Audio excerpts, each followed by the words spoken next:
what I was trying to figure out like that. So when I added you, yeah, when I,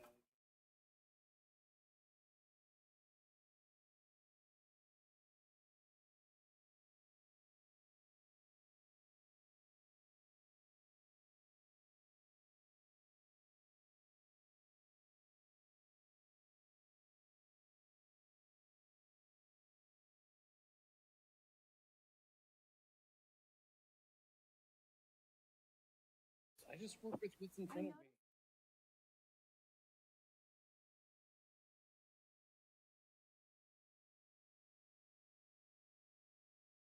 Make sure that you guys can hear me. You sound great, Terry. Yes. Yes. Okay, good. Thank you. Loud and clear. Right. Madam Mayor, counting down.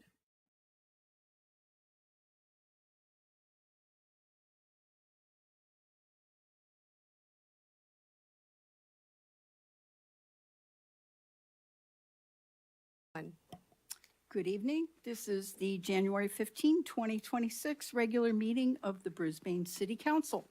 The meeting will now come to order at 6:29 p.m. Would you please join me in the Pledge of Allegiance? I pledge allegiance to the flag of the United States of America, and to the republic for which it stands, one nation, under God, indivisible, with liberty and justice for all.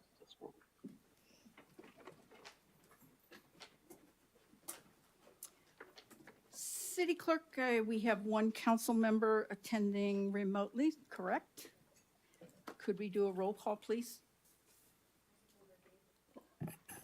Here. Councilmember Davis. Here. Councilmember Kern. Here. Councilmember Lentz. Here. Councilmember O'Connell. Here. And Mayor Mackin. Here. We have a report out of closed session from a meeting we had on December 11th, 2025. If our city attorney, Tom McMorrow, could please give us that report. Yes, Madam Mayor, gladly. On December 11th, 2025, the council met on items D, public employment relating to the next city attorney, and on E, a conference with legal counsel about anticipated litigation. On both matters, no action was taken. Instructions were provided to staff. Thank you very much. First item we have are awards and presentations. We have a presentation this evening about our new city website. Assistant to the city manager, Carolyn Chung, would you please give us your presentation? Yes. Good evening, Honorable Mayor and City Council members. Happy New Year.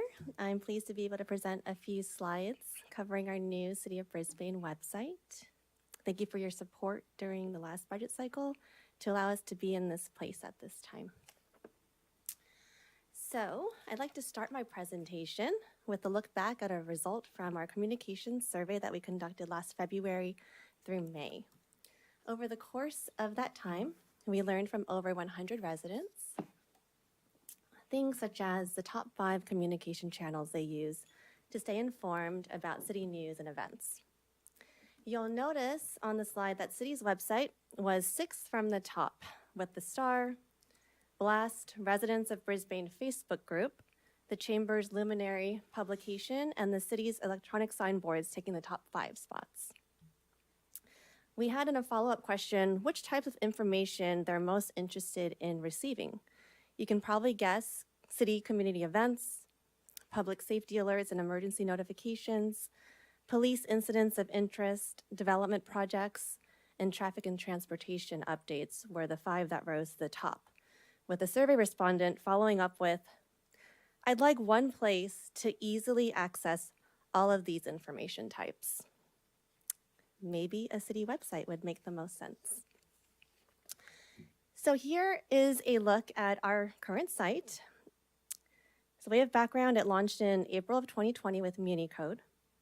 That name was familiar to us as we were existing customers for their codification services and housing our Brisbane Municipal Code and Ordinance updates. MuniCode purchased a company called Civic Plus in 2023, where we soon would see a back-end update. I say that in quotes because there were noticeable changes on the front end as well. But going back to the current site's homepage, once we launched, we had limited ability to make design improvements, which does, and it does lack a lot of real estate, as you can see. Over the years, we would try our best to work with what we had, such as linking harder to find pages to the global menus across the top. But it was pretty common to hear residents were having difficulty locating what they wanted on our website. Using the search bar wasn't always the best help either, and didn't allow for advanced search functionality. Staff confronted this issue by manually creating keyword priority searches for topics we knew residents were interested in. You can say we were operating in a reactionary mode, but diligence in making the improvements we could with the tools available seemed to help. So next slide. Our new website is currently in production. Staff have received training on it and have already experienced much greater flexibility when it comes to page design. There will be enhanced ways to receive notifications in the form of text, in addition to email, as long as you provide that information in your Civic Plus account. We'll also be able to leverage analytics to align site navigation to community needs, and making a debut for the first time ever will be a chatbot that will live in the bottom right-hand corner of the website and can be opened by citizens to help them get answers 24/7.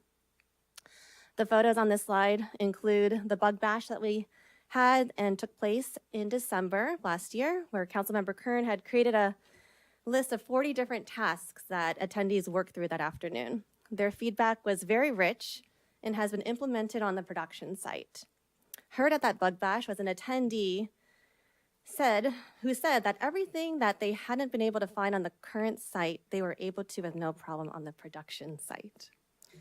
So good feedback so far. Just yesterday, we had a session focused on using the chatbot, where more than 70 queries were posed by attendees, which will be helpful to us as we train the chatbot and ensure it's delivering the most accurate information.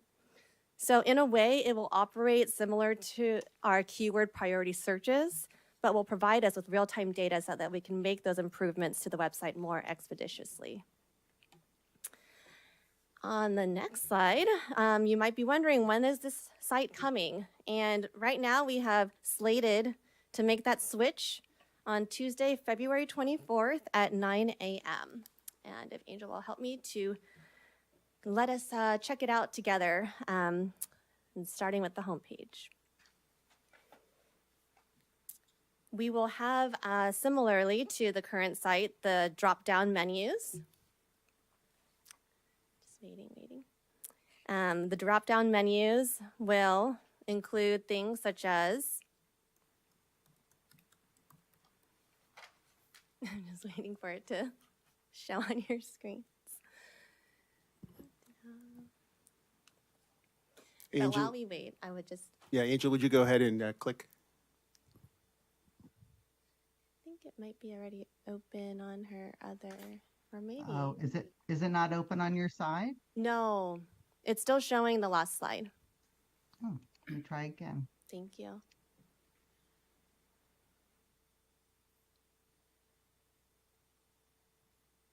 Is it populated? No, not yet. Maybe Well, I can. It worked when we tested. stop Let me, share and then, yep. okay. I'll just go to the site.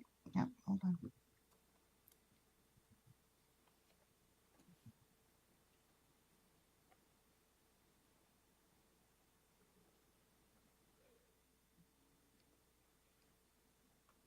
All right, there we go. So as I was saying, across the top, we still have the drop-down menus, departments, services, government, and help center. Following that are 6 graphic buttons, taking users to the top visited pages and sections of our website. Agendas and minutes, our contact page, the community pool page, which is our top visited page and has been since the website's inception, park and facility rentals, how they can read the latest blast, and the permit center. All of these are easily adjustable and movable. Next, we have more so of an action center with popular resources. It's divided by a research focus lookup section, apply for things like a business license, a building permit, for rental assistance, or a job with the city of Brisbane, pay their water bill, business license, or for parks and recreation programs, report a code violation, a non-emergency police issue, or a service request to Public Works. And lastly, watch various city council, commission, and committee meetings. Those are all direct links to their playlists on the city's YouTube channel. Next up is a calendar and news section where you can easily see what meetings and events are coming up and the latest news that's been published. Right underneath are direct links to our city-administered social media accounts, Facebook, X, Instagram, YouTube, and Nextdoor. The bottom footer has quick links as well as some site links, and I'll quickly point out the fixed menu buttons that have been trailing us as we've scrolled down the page. They take visitors to pay their utility bill, to sign up for email and text notifications, that's a notify me, the agenda center, and the city calendar. So that wraps up my presentation of the City of Brisbane's website. I'm happy to answer any questions that you may have, and I'd greatly just want to express my appreciation for the subcommittee's work with our team on this, Mayor Mackin and Councilmember Kern. So.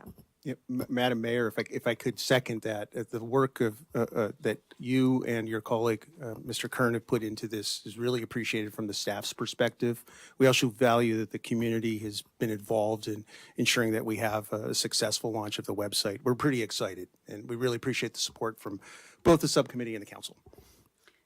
I just want to give credit where due. Caroline, you and your communication staff, and Councilmember Kern, who knew we'd have an in-house web maverick to help guide us through things we didn't know? That's a real bonus.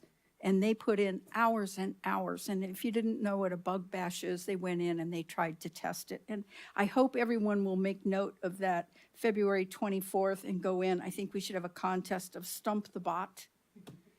Ask your questions, because I went in and I asked as many as I could, and I stumped it on 50% maybe, but I was surprised at how many things it really knew, and it will keep learning based on those questions. So we want everybody to go in there and stump the bot. Any comments? Councilmember Kern, you have any comments you'd like to add? I have a boatload. Oh my goodness, okay. First of all, I just want to say thank you to Mayor Mackin and partnering with me on the subcommittee, communications subcommittee. We're on a roll in 2026. We got a lot done, so that's great. I want to thank Caroline and staff for doing just a bang-up job on this. Tonight, as I just learned that February 24th is the launch date. Good job. You always launch on a Tuesday, so well done. I just want to compliment staff. They let evidence lead the way on this project. They did primary research, and that was in-person research through the bug bash and reaching out to the community. And they did secondary research, was pulling large quantities of data to figure out how people were using the existing website and where they were getting stuck, and then they applied that information to the new site. So congratulations, Caroline. That was very data-driven of you. So you've been a pleasure to work with. It looks great, and I'm really excited to see it go live. Thank so well you, done. Councilmember Kern. I would also, just for public benefit, why we are going into a new website. What's behind the change? I can answer it, but if you'd like to, go ahead.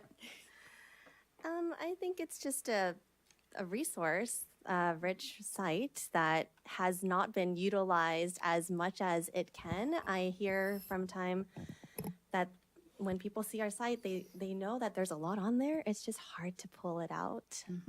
And it's too bad, because a lot of time is put into publishing content.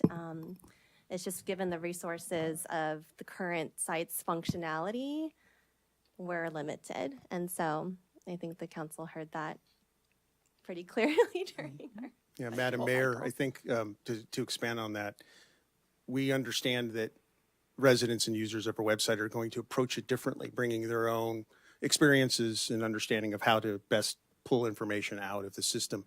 What this improvement does is sort of lower the bar, if you will. It makes it easier for people based on how they want to access it. I'm particularly excited about the chatbot. The joke that we had internally was, in a couple of years, our website may only be a chatbot. That might be where we're going in the way that people access information. So, our hope is that the things that are the most important, they can find very easily. We've also had staff tracking who's accessing on what type of devices. And because everyone's busy, more and more people are going on their phones and on their laptops on the go. And so we have a lot of way more enhanced features on this new website. It's going to make a lot of people happy that said, can't you do this? Can't you make it easier to get to that? So Frank, I'm sorry. No, absolutely. So thank you for bringing that up. That's where I was just going to go. I mean, Caroline did so much research that we know that most users in Brisbane use an Apple product to go to the website, and most of those users are on their phone. So this was a mobile-first approach using a responsive environment where we're making sure that on your iPhone, the website works well, it looks right, and you can access what you need to. So again, I can't say enough good things about this process. So thank you. Yeah. Any other comments? The question. Councilmember Davis? Sure. I imagine that you'll get some kind of report about what's coming through the chatbot, topics, things that it's unable to answer to help guide us about. The thumbs up or thumbs down. All the thumbs downs we see in a suggestion for training the chatbot. So we can see if they didn't get the information they wanted, we can then help train it to provide either a URL to it or manually provide a script for it. Or I would think, but it would also maybe give us insight about the information that people are Yeah, it'll pull out themes. really interested Or if you want to in. dig deeper, you can see the actual typed in And what might, content. I imagine that at particular times of year or during certain cycles, right? Like we might be in conversations about the quarry, right? And so that might need to be a button that for a time is on the homepage or the Baylands is on the homepage when it's extremely relevant, when the council is doing hearings. So I imagine that the chatbot would help inform something that might need to be featured on the homepage and easily accessible. Yes, we're going to have a lot more analytics that will be leveraged during the transition to the new site because we'll have the website, we'll have the chatbot too. So together, a lot of data. Councilmember Lentz? Thank you, Madam Mayor. I just want to say thank you so much for the great work that both of you put into this and staff. Just seeing it, because I haven't been on the website for a while. And so just seeing this is just like, okay, I know what it looked like before. And this is going to help a lot of folks get to know Brisbane in a more intimate way. I do have a question for you, though. And I guess maybe it's a little bit, selfish on my part, is that, there was the tab for the Brisbane City Council. And how far back can you go to a previous council meeting? It's a great question. So along with the new website will be a new agenda and meeting management center. The years will go back 5 on the site itself, which is more than usually that's migrated when these type of projects take place, I've been told, but we were insistent we want 5. Okay. And then we do have another concurrent project happening with, you may be aware, we still have an archive site that is available to find council agendas, commission planning commission agendas back to 2005. And so that those reports, those agendas and minutes, those legislative documents are also in process of having Laserfiche, as you recall, is another product that integrates with Civic Plus. So this is another reason why we wanted to stay working with them. It seems like a lot of what we're already subscribed to will be under this umbrella. So Laserfiche will have documents to at least 2005 at the start. And then we'll have to think about the scanning that will probably need to happen of older documents pre-2005, because I think there is a value to this and providing the documents even decades old since the inception of the city. I've seen it done on other sites. It's not impossible. It just will take a Just takes pretty time. lift. Yeah, Pretty no, big no, lift. yeah, that would be great. And then, so, being able to access council meetings, would there be filters that you could then go to, say, the quarry, and then look at all of the past, meetings, say, that the council had or the planning commission had in regards to the quarry? There's been so many reiterations, and same thing with the Baylands, and as we're going through that process, and it goes back quite a bit, and sometimes it's very interesting to see where we were and where we are today with a particular project. Right. Yeah, just see the historical and also present day plans. Absolutely. Yeah, we'll have to think about how to structure that so that people see the most current information first. I don't want to Absolutely. have it be too confusing if they're looking for information on what's happening with the Baylands, that they see, the latest draft EIR, final EIR, and then if they're wanting to search for past environmental reports, then we have those. I think the best way is probably to train, in this case, the chatbot to be able to deliver those results. Great. All right, well, thank you, Or it Caroline. would be nice if you could search a keyword, like, if you're trying to look at minutes, if you could filter or search with a keyword, you could maybe put I don't know if I'm just creating a custom thing here, but you maybe have a checkbox of dates or a range. Right, and the to- advanced search functionality on the new site will have a lot more fields. Right now, there's not any fields to have a more advanced search. So, Because we even use that. I mean, we look back for meetings that, we've had meetings in 2018 where I'm like, I got to go back and sometimes we'll watch. Right? Sometimes we'll watch, I'll watch a meeting back that we had 6-7 years ago to refresh my memory, because these projects, a lot of stuff cycles back. And so instead of just relying on what you might remember from 7 years ago, it's nice to be able to go back and not have to click on a bunch of when you think it was, or call another council member, hey, when was that? You just have to What year did send a we do text to Clark. Yeah, right? yeah, exactly. So, no, I like just hearing all these suggestions as we just do more improvements before February 24th. So, thank you. No, awesome. Councilmember O'Connell? I have to take the time to unmute. I really don't have anything to add. I just wanted to say thank you to Carolina and the staff and all the hard work that they put into this to get us on track for having that February 24th rollover. So thank you. Thanks, Councilmember O'Connell. Very good. Thank you All right. so much. We're really excited All about right. this. Thank you. All right, moving along. The adoption of the agenda. And we are removing under Mayor Council Matters item K. That item has been scheduled for a special meeting following this meeting. And I would also like to move item I, the marina dredging, to be considered before item H, the impact fees. I think the impact fees may take a bit longer. And could I have a first and second to adopt the agenda reflecting those changes? I'll make a motion reflecting those changes. And a second? second. Roll call, please.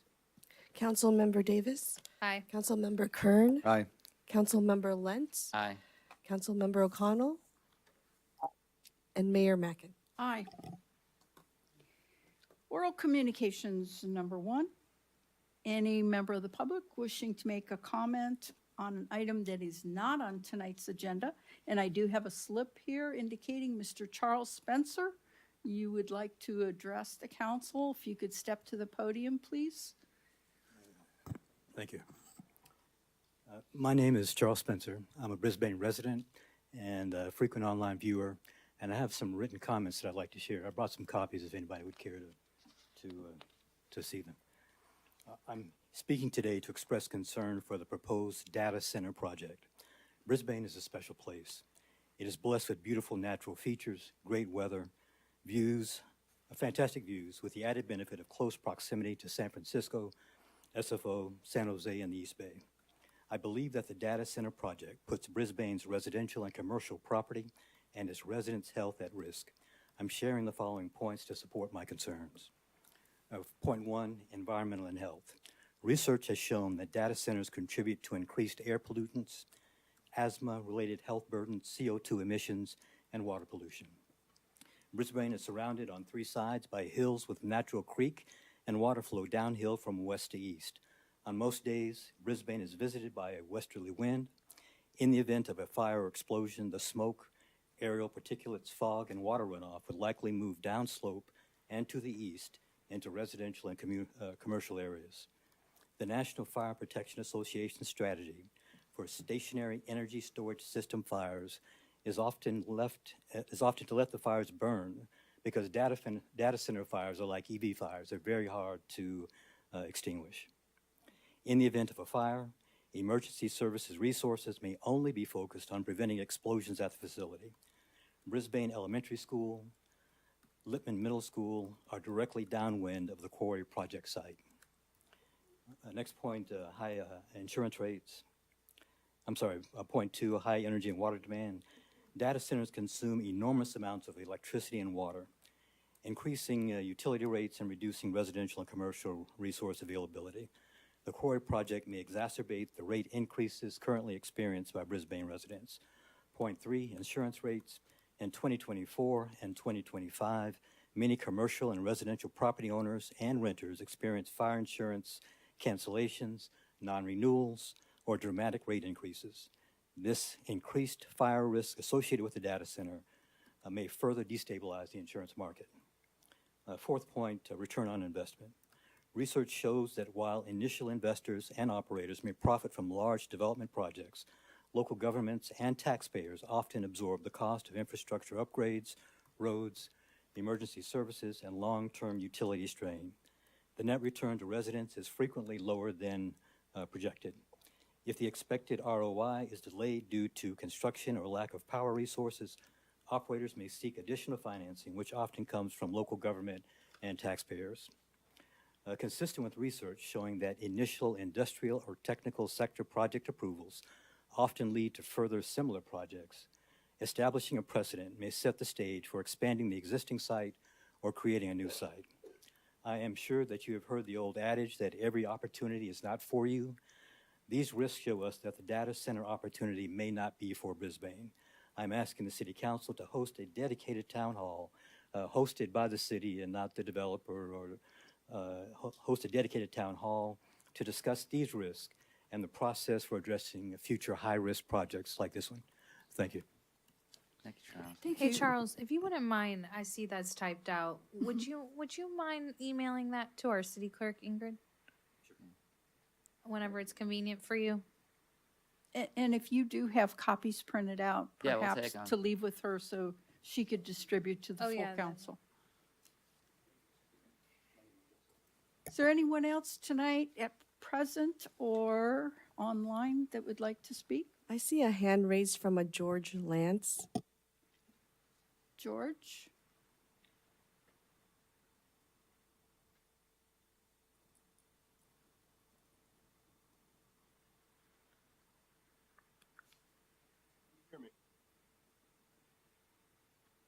Hello. Can you hear me? Yes, we can hear you fine. Go ahead. Oh, okay, great. Okay, well, this is an unrelated comment, or is this pertaining to agenda item? It's going to be the same thing as before. This is only regarding something that is not on the agenda. Okay, great. This is a free speech issue. The Anti-Defamation League has been sending out toolkits to shut down free speech for people who want to speak out against the genocide Israel's committing So this speech is about protecting free speech from city councils and the Anti-Defamation League.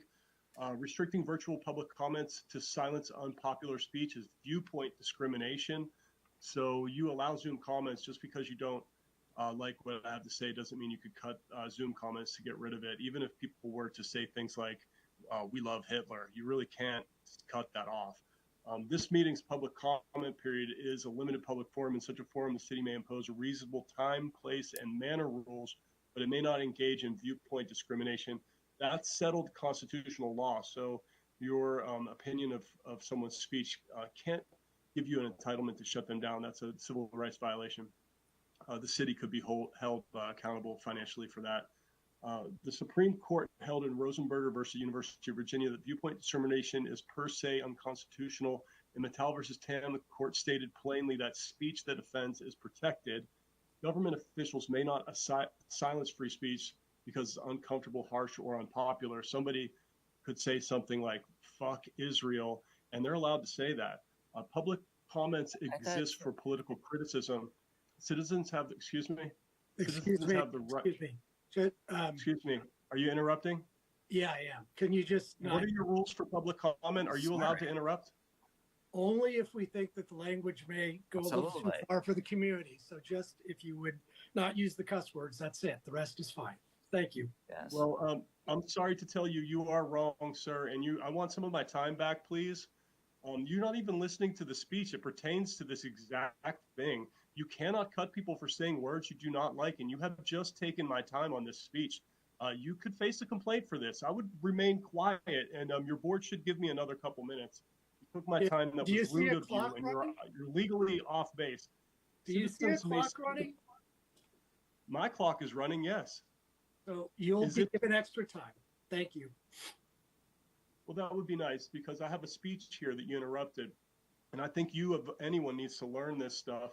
Government officials may not silence free speech because it's uncomfortable, harsh, or unpopular. Public comment exists for political criticism. Citizens have the right to criticize public officials, government policy, foreign governments, and political movements. They have a right to criticize boomers. In New York Times versus Sullivan, the court held that even sharp and damaging criticism of public officials lies at the core of the First Amendment. So it doesn't matter about the manner of expression either. Courts have also made clear the manner of expression does not remove constitutional protection. Political speech does not lose protection because it is profane, crude, or offensive. You ruin my speech, you're a jerk, and you do not honor the First Amendment. And that's really unfortunate. That's what my speech was about. And you took the whole speech and it made into your personal feelings about a word you didn't like. That was the meaning. That's the reason for this speech. And you guys of anyone should know, and the public should see what these authoritarians do with people's free speech. Public comment exists for political criticism. Citizens have the right to criticize public officials, government policy. They could criticize Jews if they want, and this guy can't stop you to say fuck Israel. You're allowed to do it. Okay, you can Sir, say fuck boomers if you want. Sir, Excuse me. you were given Okay. extra time. Your time is up. Okay, well that's Thank you. polite of you. Is there anyone else who would like to speak this evening? No, Madam Mayor. All right. Very good. We move on to the consent calendar. Can I get a first and second to approve the consent calendar? We have items C through G. So moved. Second. Second. Roll call vote, please. Councilmember Davis. Aye. Councilmember Kern. Aye. Councilmember Lentz. Aye. Councilmember O'Connell. Aye. And Mayor Mackin. Aye. New business. We've switched the order of H and I, so we will move into item I. That is to consider the approval of a contract amendment number 2 with Anchor QEA LLC in the amount of $139,500. That's for the Brisbane Marina maintenance dredging, and authorize the city manager to execute the amendment. Staff report, please. Thank you, Madam Mayor, members of the council, and our public. My name is Maz Bozerginia, Public Works Director for the City of Brisbane, and I'll be presenting this item tonight. can we get the presentation up, please?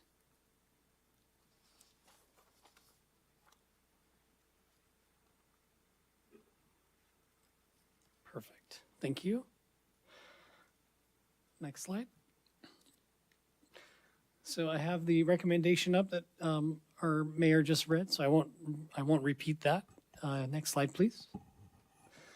Okay, so a little bit of background. Why are we here? Well, over time, sediment has built up within our marina, reducing the navigable depth in multiple marina areas. This dredging of the materials that have migrated into the area is necessary to maintain safe and reliable access for boaters. The day of the council meeting back in December, our consultants actually called us to break some unfortunate news. The initial lab results had identified higher than anticipated levels of PCBs and DDT, which were not present during the last dredging effort in 2015. And so that was the rationale behind the item being postponed until tonight. And the item we have before you tonight is representative of some of the modifications that were necessary after getting that initial result. Next slide, please.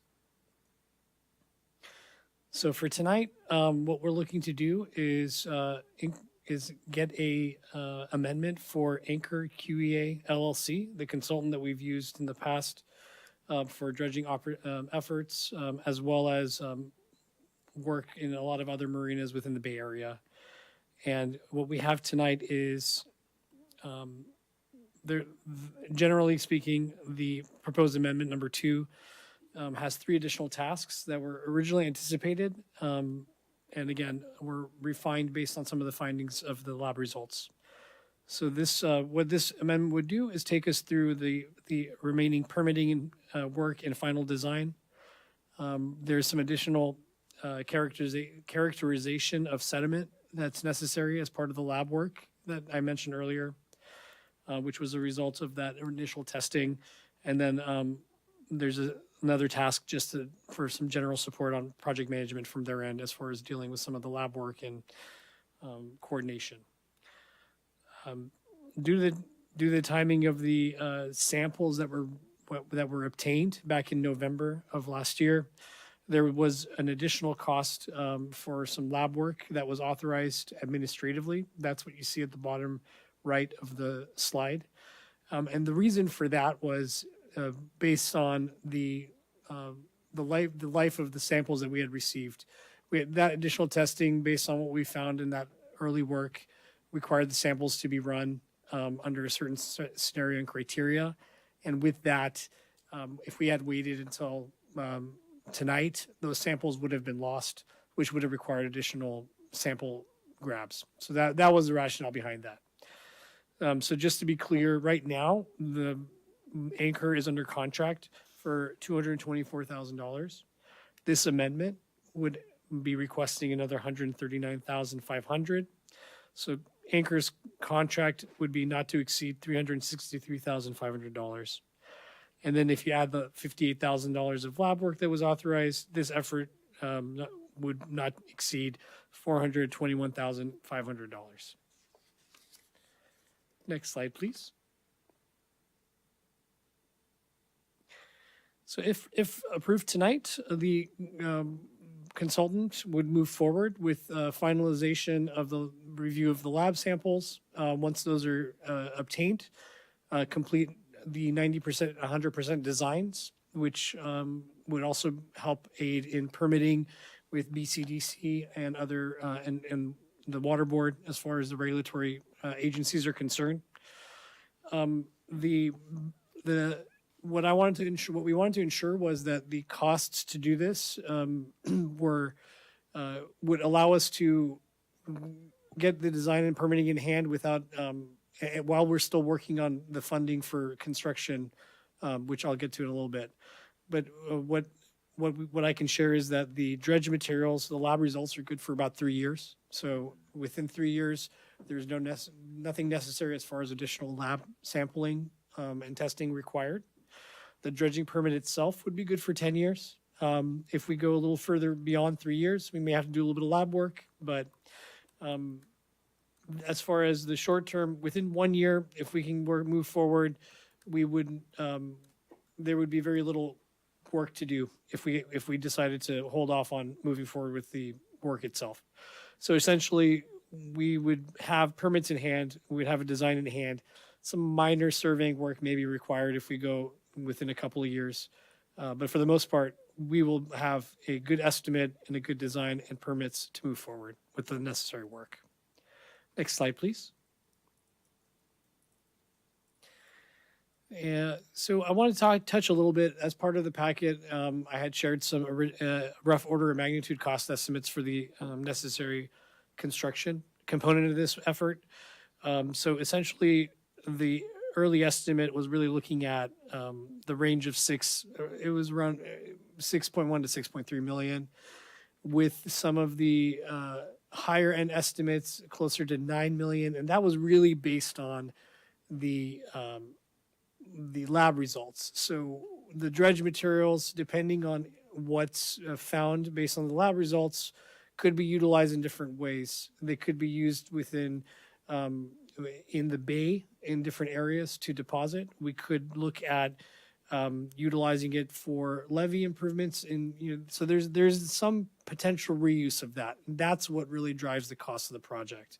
If the samples come back with unfortunate results, the worst case scenario would be disposal at a Class 1 landfill facility, and that's when the cost gets really high. We don't have that. We haven't looked at that high level. We're not anticipating it to be quite that high, but that is something that is a potential, which we will know more once we complete the rest of this work that we have tonight. And as well as we get those last samples, obviously the consultant will be providing more accurate, updated information as far as the cost estimate itself. Next slide, please. So with that, we can't go without talking a little bit about future funding that's necessary for this work. I talked a little bit about, there's a little bit of this in the staff report, but essentially we are looking at multiple options here as far as how we can move forward. It's a significantly large sum of money. For the most part, we have approximately $1.7 million in our enterprise fund for the marina. That is based on what was projected at the last budget cycle, minus any expenditures to date. It also incorporates slip rates, fees that are coming in. Obviously, when we come back for further update, we'll have more up-to-date numbers with an estimate in hand. But as far as how we're going to move forward, obviously that's not going to be enough for the full project. So we're going to have to look at a couple of different options. Marina rate adjustments are something that will likely come up. That was how we were able to fund the work back in 2015. It was a bond based on that rate increase for the slips. So that's something that we have to consider. There's a potential phasing consideration here. If you look at some of the areas of the marina, once we have the final design, there's some areas that'll probably be more dredged material than others. We can look at certain access to certain docks to try to see how we can maybe phase some of this, but obviously there are trade-offs with that because there would be an additional mobilization and demobilization. So if you're doing in phasing, bringing that equipment in and out, there is an added cost there. So, but again, that's something that we could consider. Unfortunately, for these types of projects, there are very limited grant opportunities. That's something staff will continue looking into, but based on conversations with grantors, such as the State Boating and Waterways, and looking at some of the available documents online, there aren't a lot of options as far as grant opportunities. But we will look into anything and everything we could.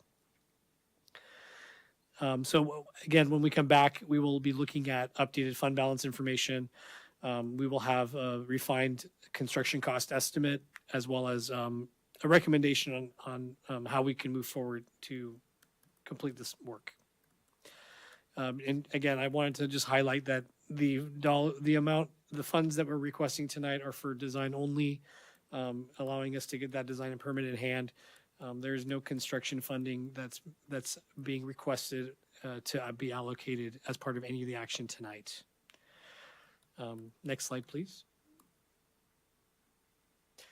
So with that, tonight's decision recommendation would again help us complete the design and permitting. We do get to preserve some flexibility with respect to timing of construction, and we would avoid reworking the samples that were tested to date. So with that, I'm available and happy to answer any questions. Okay. Thank you. Start with Councilmember O'Connell online. Thank you. So when we got the original packet, not this time, but the time before, we didn't know about the possibility of additional DDT, and I think you said PCBs. Is that correct? That's correct. I know when we did the last dredge, we didn't have that issue. Could this have been from the big storms we had a couple years ago that brought those contaminants in from other portions of the bay, or from could this be leakage from a landfill site? Do they have any idea how that could be coming into our area, since we don't use DDT anymore as a whole? Do they have any ideas how that could be coming into the area? That's a great question, Councilmember O'Connell. That was what I asked our consultants as well when we found out, because as you noted, we did not have any of those detected in 2015. There wasn't a clear answer, unfortunately. There are potentials like storm surges, landfill concerns. Those are all things that could have possibly attributed to these higher levels of detection, but we do not know that at this time. We are looking into. We're going to try to identify that as part of the additional lab work that's happening. There may be some better information that comes based on the amount of concentrations that we find, and we'll have to look a little bit closer at some of the other areas adjacent to this. But unfortunately, we don't have that information right now. What I can say is that based on the levels detected, it is not a concern as far as safety and health and safety. So I can say that based on what we found, it's not an impact as far as health and safety to anyone or any pets. It's really more about how that's going to impact our ability to dispose of it. Well, I'm glad of that. I just was thinking of possibilities of funding or cradle to grave attribution to the problem, and I don't know how possible that is, that we could get some funding because it was awash from some existing known prior chemical plant or something of that nature, and I'm sure that would be a long and arduous process to find out, but it's just unusual that it's arisen at this time when it hadn't been there before. But thank you for the report, and I really appreciate it. Thank you. Councilmember Kern. Thank you. Solid report, Maz. Thank you so much.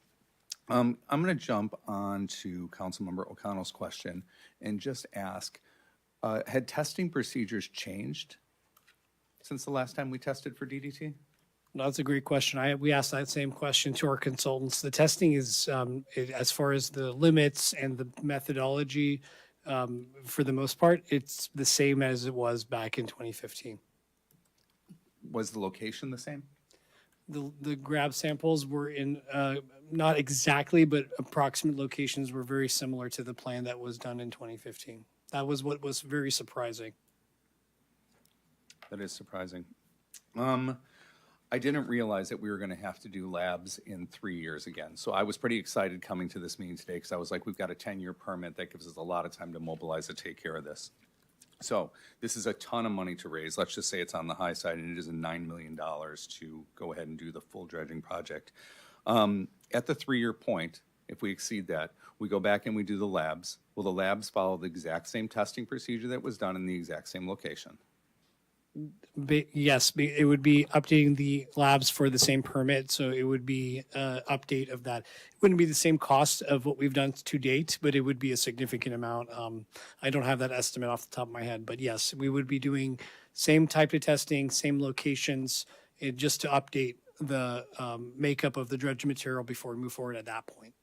Great, thank you. If you had to say this is a bread box or a Buick, is it going to be more than $100,000 to update the testing? Less than $100,000? Let's use that as sort of a benchmark. You know, it would probably be close to that original contract of $200,000. Yeah. I'm going to just jump in for public benefit in that when we talk about dredging and we talk about a channel, I don't know that it's very clear whether we are just dredging at the marina or a shipping channel or a boating corridor that is monitored by the Coast Guard. So before we go on with more council questions, could you clarify that, please? Sure. No, thank you for that. That's a great point. So the area that we're talking about dredging is within the marina itself. It's the access ways in and out of the marina and within and in between the docks and in those areas. It is not outside of our marina itself. Okay, thank you very much. Councilmember Lentz. I have one more question. Oh, I'm sorry. It's okay, thank you. So Maz, I went down a rabbit hole and I started looking at something called the beneficial reuse mandate. Because our mud is quote unquote dirty, we cannot use that for any other purpose except for disposal in an authorized site. Is that a true statement? There are different levels, so you can this dredge material can be deposited in certain locations where it's necessary and kind of capped, like you would see at other areas. It just depends on the levels of some of the materials that were found in it. So that's what we're trying to figure out. Does it have to be disposed? That would be the highest cost. Can we have some type of beneficial reuse? And if so, what does that look like? And that will help us actually figure out the overall cost. Great, thank you for looking at that. My final question might be an easy one, might be a hard one. On your second to the last slide, you had an image of the recent king tides. Was that on purpose? And is that relevant to this presentation? Yes, it was on purpose and I picked it on the slide with the funding because as you can see, there are quite, the marina needs a little bit of love, and funding is a little tight, but it's something that we're going to have to, consider and talk about. As you can see with the king tides and the major storms, we did have quite a bit of flooding. We had a lot of folks on the council and community members that were present and witnessed it. So it was just something I wanted to highlight as part of the long-term picture. Can you go back to that slide?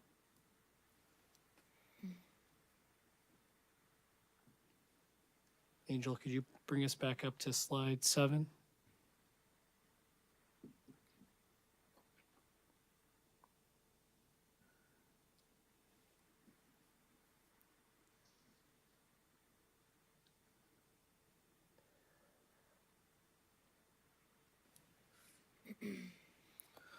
Okay, thank you for that, Maz. But the photo here has nothing to do with what we're actually looking at tonight.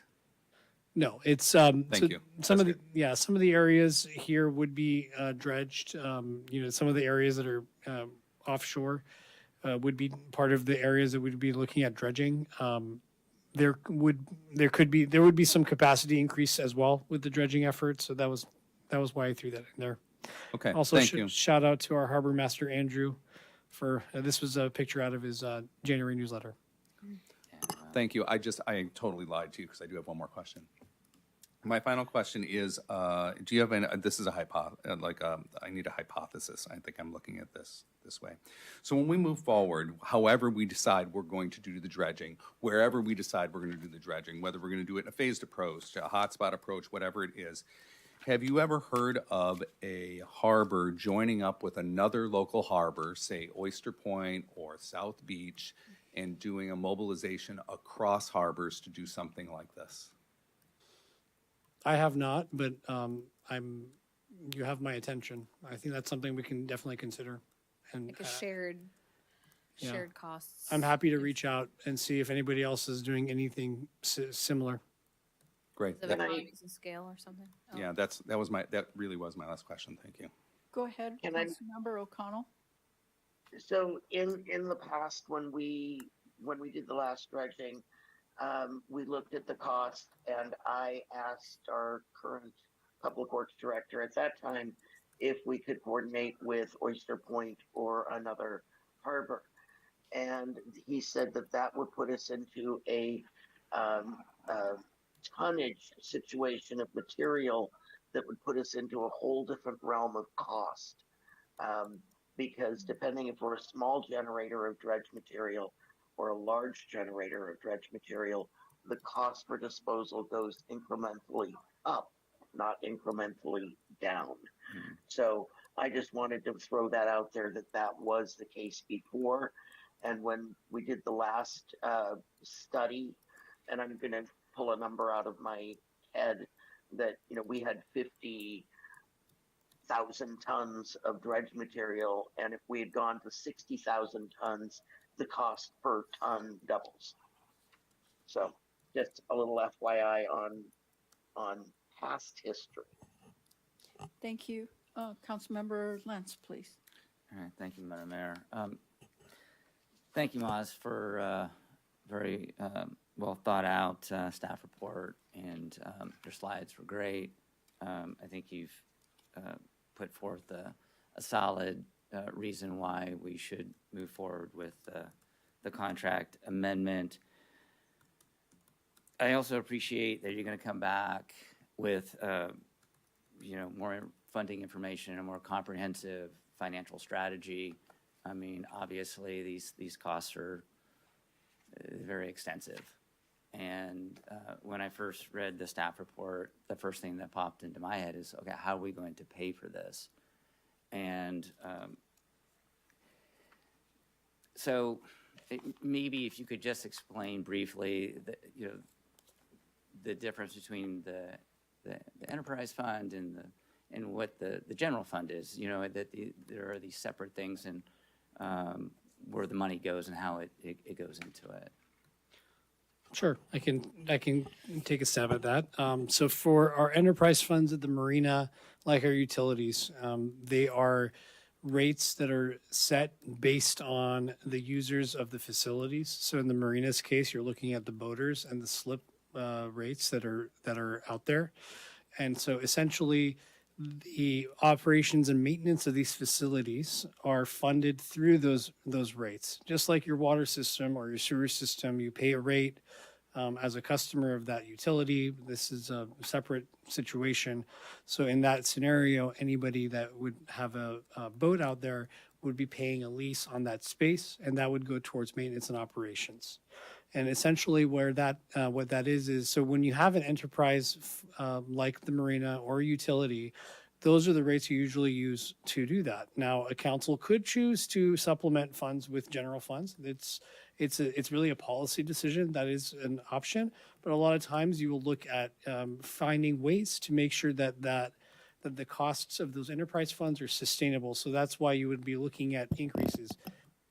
I would say similar to a utility. If you have a higher cost for utilities because of a major upgrade that's necessary, it would usually you'd look at the rates first and increase that. Or if you get an increased bill from the water provider, the same scenario.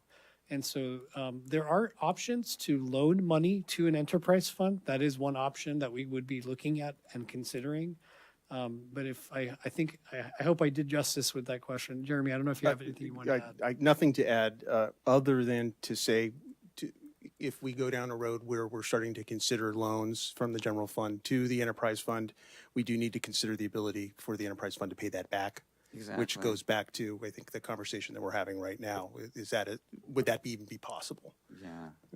Well, when you do come back with that comprehensive funding strategy, I think it would be really helpful to put out these milestones. I mean, I think most people would want to see our marina thrive into the future. And so having some kind of strategic plan for, say, the next 10 years, in order to get us to be sustainable, what do we need to do for a 10-year plan, and a 20-year plan, and a 30-year plan? Obviously, when you look at the photo that you showed with the king tide, it might be difficult, say, 30 years from now. But, I mean, no one's got a crystal ball on where sea level rise is going to be, but chances are it's going to be significant when we get to those later years. So if that's possible, that would be fantastic. Looking at the dredging that occurred, I guess it was 10 years ago. So the cost for that dredging was about $3 million approximately. That's correct. Okay, and then there was a bond that was issued to pay for that. And so where are we with that bond right now? You asked my exact question. I believe we're at the tail end Never of that. asked me first, so That's sorry. good. No, I'm happy. These are all the things I wanted to know too. Yeah, I believe we're at the tail end of that bond because it was a 10-year, I believe it was a 10-year bond. So we are right at the end of that. I don't know if we are in the last year now or if next year's in the last year, but we're at the end of that cycle. Okay, all right. And you said that currently there's about 1.7 million in the fund, approximately? Approximately. That was what was in the last fund balance that we had from the budget. Okay, great. Yeah, in your staff report, it says the Marina Enterprise Fund balance will be a key factor in determining the city's ability to fund dredging. And so, coming up with some kind of strategy for how to increase revenue into that fund definitely sounds key. Rest assured, moving forward, we can use the fund to do the work should the council, the short-term work should the council wish to do that. But yeah, the longer-term issue, these are huge numbers that start to look pretty daunting. Yes, no, they do, right? $6 million, compared to $3 million to 10 years ago, right? And this $6 million has nothing to do with contamination. This is just the work itself. Correct. So it could be $9 million, depending upon where we have to dispose of the materials. But of course, then 10 years from now, it's not going to be $6 million. It's going to be, right? So having that long-term strategy, for the fiscal health of the marina is really important. So I'm looking forward to when you come back to us with the data and the strategy. Thank you. Councilmember Davis. Given sea level rise, how long do you think this dredging is going to last us? That's a great question. It's really hard to understand when you look at all the different factors. We're estimating another 10 years based on past, the last 10 years. But we are at the same time undertaking other sea level rise studies to better understand some of this. How much of this detail will come out as far as this dredging component is to be seen. But I think that is a significant concern that we all share. So ultimately, we're going to have to understand what that's going to mean and how that's going to impact it. I mean, if you have sea level rise, is the sediment going to be at the same level as the sea level? Are you actually going to have a deeper marina because of sea level rise? I mean, there's Good point. so many different ways that this plays out that is really just challenging to really know. But the nice thing is that we do have, we're going to have a record of these different activities. So 2015 was the first time we did dredging at the marina. Based on my predecessor, I was asking. Ever? I believe so. So Yeah. Chris is saying too, but Okay. when we did the marina, what, in the 80s? The 82 was when the marina was So- built. So maybe we did do it one other time, possibly. Chris is Chris is saying shaking his head. Yes, I believe him. So, but the nice thing is that we'll have these records, right? So we have elevations of where the dredging material was And when we removed it, we had as-built of that. That's part of the permitting requirement.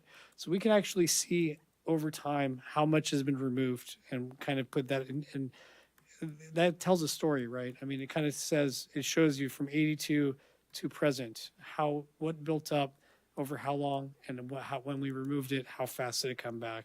So, as somebody who knows nothing about dredging, this is, take take this with a grain of salt, this question, but like, can we just dredge extra and buy ourselves more time while we're already there? Can we just go deeper, spend a little bit more now while we know what the costs are, and maybe we get 15 years out of it? There are strict guidance and oversight with respect to the permitting. If you go too deep, you could be undermining other areas. Like the So- fill and Yeah, so that's why our consultant is looking at doing, basically optimizing the amount of dredging we're doing without having those adverse impacts. That's really the oversight agencies, they look at that as well, so. Yeah. okay. You sparked another question, if you wouldn't mind, Madam Go ahead. Mayor. So it's only been less than 10 years. I guess maybe 10 years since the last dredging. You're talking about a story and looking back in the history of the marina. It took a long time to get to the point where we needed to dredge. And I don't know if it's sea level rise, but maybe it's just these storms, the intensity of the storms that we've been having that's been swirling the mud and the sediments and bringing it closer to shore. So when you bring back that information, it would be great to understand the history of dredging in our marina and how long it took. And because if it only took 10 years from the last time, it might be a lot sooner with the intensity of the storms that we've been experiencing. So. Or if it's been 2 times, right? Was it, 15 years and then it was 10 years and now it's 10 years again? Well, like you're looking at the 80s. So, decades went by. Well, Chris said that we've had it twice. We've dredged. The last one 10 years ago, and then Yeah, there some was one other before. time, Yeah. right? So yeah, but that's, yeah. Yeah, that's decades. So, all right, thank you. All right, I have another from a person that doesn't know dredging. We're talking about runoff and picturing this coming down from the mountain and through the lagoon and maybe sifting down from the roadway. Is there a certain amount of silt that comes from the bay itself and backwashes into the marina? Could we have, in fact, a flow from the entire bay since we are taking more water out of the delta? I've heard a lot about how the bay has filled up with more silt. Could it, in fact, be washing into our marina? Would we have any way to contact, say, the Coast Guard and find out what their history has been on channels since they monitor that? I think we can take a closer look into the Regional Water Quality Control Board and some of the agencies that have that oversight over the bay, the health of the bay, to get a better understanding. Yeah, it's a great question. I don't have that answer off the top of my head, but just understanding hydraulics, it is, if you do have high sediment, there's a possibility that it's both, right? So you're getting sediment coming in from the from runoff from upslope, and then there's absolutely with those high tides, as you get that silt and sediment as part of that tide, and then as it recedes, it gets trapped by the wall. So yeah, I mean it is feasible that it's a combination of the two. But yeah, what we'll do as far as staff and the consultant goes is we'll take a closer look at that and get a better understanding, because I agree with the council and the public that we need to have a better understanding of how this is going to impact us so that we know how much it's going to cost. I mean, that's a huge part of it. I have another question. Okay. And also there's the Bay model in Sausalito. I don't remember if that's Army Corps of Engineers or who that is, but they may actually be monitoring the silt in the bay more than certain consultants in certain areas. Yeah. I don't know if that's a resource No, just we- off the top of my head. Yeah, no, well, I will check in with the Army Corps of Engineers. I know that there's work on Pillar Point Harbor over on San Mateo coast as well. That there's certain area, like you said, there are certain areas that they monitor more frequently than other places, and so yeah, we will take a closer look at that to get a better understanding. Okay. I wondered too, like, if you had information on how often other nearby marinas are having to dredge. If other marinas are like, oh yeah, we're on about every 15, 20 years, we might say, whoa, is it our topography, the way that our shoreline is? What are some of the contributing factors? Because identifying, if there's something in particular that's contributing to a quicker timeline, we may be able to zero in on that to help us project what's going to happen in the future. Or, other marinas might say, oh, well, we're having to do it every 5 years. And we might feel pretty good. So, because at some point you have to say, like, this is just one piece of the pie. We had a presentation in 2025, right? Sometime, okay. And the costs were would make you want to cry when you look at not just the dredging, but all of the things that it's going to take to preserve this marina for years to come. And at some point you have to have those conversations like, can we do this? Is this possible? Because $6 million just for this, that's just fixing part of the problem that we have, which is a problem that, marinas have all the time everywhere. We're talking about critical infrastructure that needs to get relocated. The king tides are a very good, it's foreshadowing, right? It's making us sit back and see, oh, wow, this is what our reality is going to be like, could be in the very near future. And already, while it's not what we live with every day, now there are days where it's unlike anything we've ever seen. So I think it forces you to have to start mobilizing a plan of like what is the future of this marina, and sometimes what you want to do and what you actually can financially sustain are not the same thing.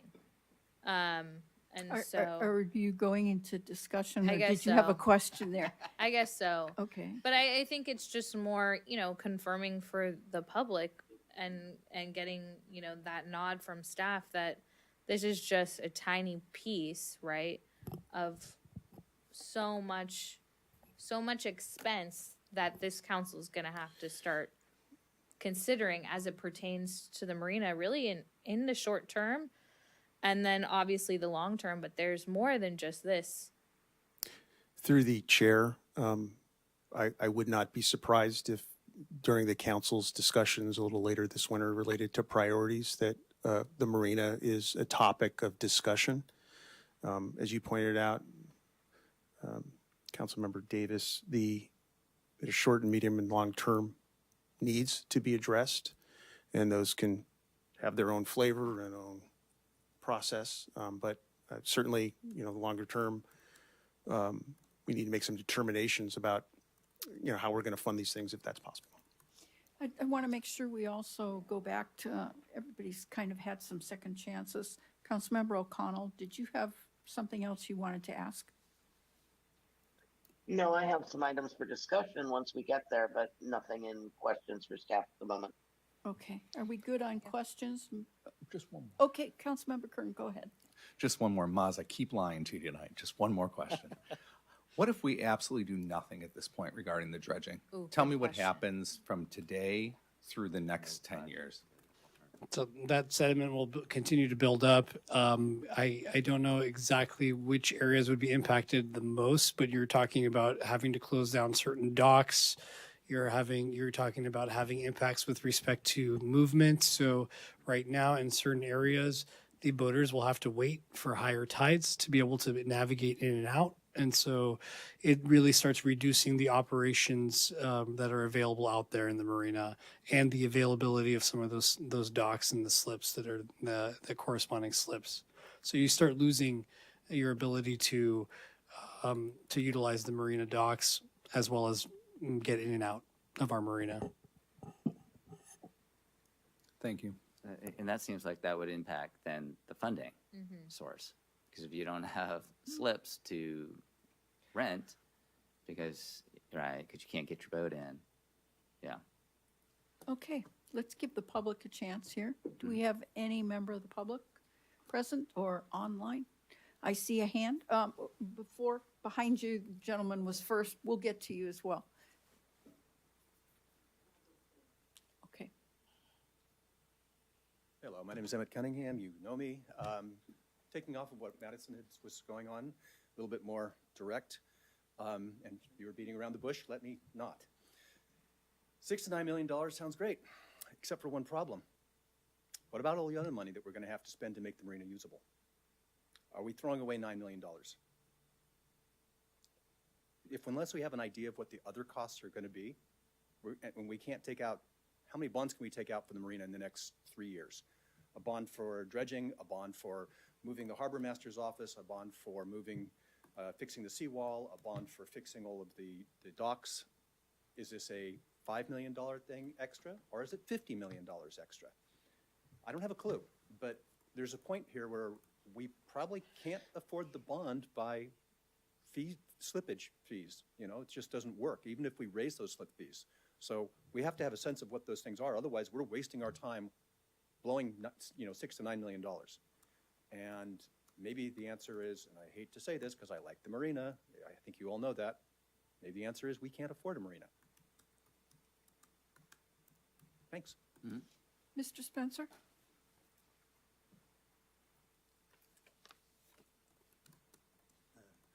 Thank you, and I apologize, you may have already gone over these questions, but quickly, my first question is, how old are the docks? Two, how structurally sound are they? Is there an ongoing repair process? Would an overhaul be a good idea? And third, because of rising sea level, use by residents, the water flow, would it be an idea to reconfigure how the docks are set up? Extending the seawall, and that would be expensive, but kind of brainstorming, reconfiguring how the marina is laid out to prepare for the future, considering how much money we're spending now and knowing that if we don't take care of the big picture, it'll be a lot more later. Thanks. Thank you. Maz, would you like to respond to that question? Sure. Well, there were several questions, actually. With respect to the docks themselves, they are getting close to their end of life. We probably have a few more years left, but that's something that our maintenance crews have continued to maintain. But yeah, we are looking at that. I know there was a presentation in 2024 that had a lot more information with respect to some of the seawall concerns and costs and repairs. So I would have to go back and take a closer look at that. But when we come back for the funding discussion, I can have a little bit more information there as far as the other costs outside of just the dredging. But yeah, those are all valid questions, and there are,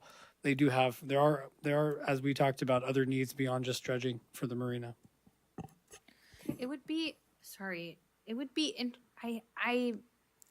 I think that this has to be a problem that's not just isolated to us. Like every marina in our area is probably facing a similar problem. And so I just wonder, is there like some ongoing regional meetings where people are coming together to talk about what their plans are and how they're approaching? I mean, one shoreline I would assume could be like the head agency to schedule these meetings, but it seems like, this is something we're not just dealing with alone. And I think we would benefit from some kind of collaboration? Like, are other cities throwing in the towel, or? More. Okay, let's go back and Chris, I think you're next, and we'll bring some of those things up in discussion. Well, that was really a question. No, For Moz. okay. If there are there is So, there meetings? One shoreline does get, they do get involved with respect to the shoreline. So in marinas, any infrastructure that's within those areas, they do get involved, and that'll be part of the sea level rise study that they're undertaking. In my past experience, I did work with the harbor master at Pillar Point Harbor, and they actually did a project over this summer where they did dredging, and in that scenario, they were able to go. It took a long time. It took them 9 years to get the permits, but they were trying to do something very different and unique, and it was very specific to that location. You had a beach that was being eroded away, and then you had sediment building up right next to it. It was kind of the perfect situation where they actually pumped that material into the beach to replenish the sand that was lost. But we can. The reason I say that is because that was the first dredging that they did in that harbor in, I think, about 30 years. So, and they had lost a lot of capacity, and they had four boat launches. 2 of them were unusable for the last 10 years. So this is not a unique situation, and I can reach out to that harbor master and work with our harbor master to have a more specific dialogue on some of the things that they're dealing with. But what I can say is that the challenge that they had over there was similar to ours, which was, coming up with the funding. That was a unique situation. It was the Pacific Ocean, so they had a lot more red tape to go through as far as permitting is concerned. But yeah. I guess what I was saying, that's kind of what I was referring to initially, but in my question now is like long-term planning, where we're looking at things that are, we received that report, and what was it, $100 million? So other marinas, I'm sure, that's what I'm talking about, regional planning for like saving the Bay Area's marinas, and how are other agencies funding this, planning for this long term? Obviously, that's a little bit separate from this particular conversation, but the decisions that we make about this, just as Emmett mentioned, they inform, your wanting to invest and throw money at continuing to throw money at a problem that are you physically capable? Are you able to throw enough money at it overall? This is just a small piece. So that's more what I'm talking about, is like not just dredging, but the full picture. If there aren't these kinds of meetings happening, I think it would be beneficial to start them. Point taken. Through the chair, one additional point that I was sidebarring with Christina, your assistant city manager, and I'd like to, with the council's permission, and Moz may have this conversation, or me, is to reach out to the Harbor District. Christina was reminding me that there are some unique or different models associated with the management of harbors. What I just learned tonight was that Oyster Point is managed through a JPA agreement with the Harbor District. So, there's things like that we should look at. And to your point, Mayor Pro Tem Davis, if we're experiencing it, others are experiencing it, and there's great value in having a conversation about what we're all going to do about this together. Good questions. Chris? Thank you. I'm also interested in getting answers to the questions about how this compares to the other marinas, in part because I moved to Brisbane in 2011, and I have been watching the level of the baylands go up and up and up in the years since then. It appears, and you can maybe confirm or deny this, that there's unsupervised capping that's taking place. Soils being brought in from who knows where, tainted or not, and it's loose soils. Is that potentially contributing to this situation? Do we have anyone else wishing to speak? Michelle Salmon, online. Okay, let's do the one online first and then get to you. Michelle, go ahead. Hi. I'm sorry I missed part of the presentation, but I am familiar with this issue. There are a couple of historical things that I want to bring up. First of all, around 2008, Mountain Watch sued the Northeast Ridge Brookfield, the Northeast Ridge developer, for siltation and escape of just muddy water coming into the bay. And I have a photograph that I took as we were flying over of in March of 2008 of just this huge brown plume coming through the tunnels from the lagoon out into the bay. And that produced a whole lot of silt that came down, straight down and into the marina. And the other thing that I really also want to bring up is that when we dredged in 2015, that was already like 10 years past when we were supposed to have dredged.